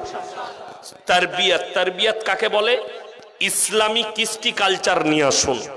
আল্লাহর কসম করে বলছি, রাসূল সাল্লাল্লাহু আলাইহি সাল্লাম যে আখলাক দিয়েছেন, যে চরিত্র এনেছেন, এটা যদি পৃথিবীর মানুষ মেনে নেয়, তার জীবনে কোনো রকমের কষ্ট আসতে পারে না। সবাই আজকে নিয়ত করুন, আমরা আল্লাহর ঘরের সঙ্গে জুড়বো, জোরে বলুন ইনশাআল্লাহ। পৃথিবীর সব থেকে দামি জায়গা দুটো, কটা বললাম? কটা? তাড়াতাড়ি বলুন, কটা? দুটো। নাম্বার 1, আল্লাহর ঘর, যেখানে ইবাদত হয়। কি কার ঘর বললাম? আল্লাহর ঘর। মসজিদ, ঈদগাহ ইত্যাদি জায়গা যেখানে আল্লাহর ইবাদত হয়, রাজাবান্দি। নাম্বার 2, যেখানে আল্লাহ আল্লাহর রসুলের কথা হয়। এটা ঈদগাহ তো নাকি? এটা ঈদগাহ। এখানে দেখুন আজকে দুটো, এক হচ্ছে ইবাদত হয়, নাম্বার 2 এইখানে আজকে দিনের কথা চলছে। সবাই নিয়ত করুন, আমরা আল্লাহর ঘরের সঙ্গে জুড়বো, জোরে বলুন ইনশাআল্লাহ। কোরআনে আছে, ওয়া আতিদাল কুরবা হাক্কাহু ওয়াল মিসকিন ওয়া ইবনাস সাবিলি ওয়া লা তুবাদদির তাবদীরা, ইন্নাল মুবাদদিরিন কানু ইখওয়ানাশ শায়াতিন ওয়া কানাশ শাইতানু লিরাব্বিহি কাফুরা। নাম্বার 1, আল্লাহ রাব্বুল আলামিন বললেন যে পৃথিবীর মানুষকে বলে দাও, ইন্নাল মুবাদদিরিনা কানু ইখওয়ানাশ শায়াতিন, যারা অপব্যয় করে তারা শয়তানের ভাই। অপব্যয় ইসলামে কি? গান বাজনায় টাকা খরচ করছেন, ইসলাম বিরোধী কাজে টাকা খরচ করছেন, আল্লাহ বিরোধী কাজে টাকা খরচ করছেন, এইগুলো হচ্ছে অপব্যয়। এইটার হিসেব আল্লাহ নেবেন। এবং আল্লাহ বললেন কোরআনে, তারা শয়তানের ভাই। তার আগের আয়াতে আল্লাহ বললেন যে তোমাদেরকে আল্লাহ মাল দিলে 3টে লোক হাত পাতলে ফিরিও না। নাম্বার 1, ওয়া আতি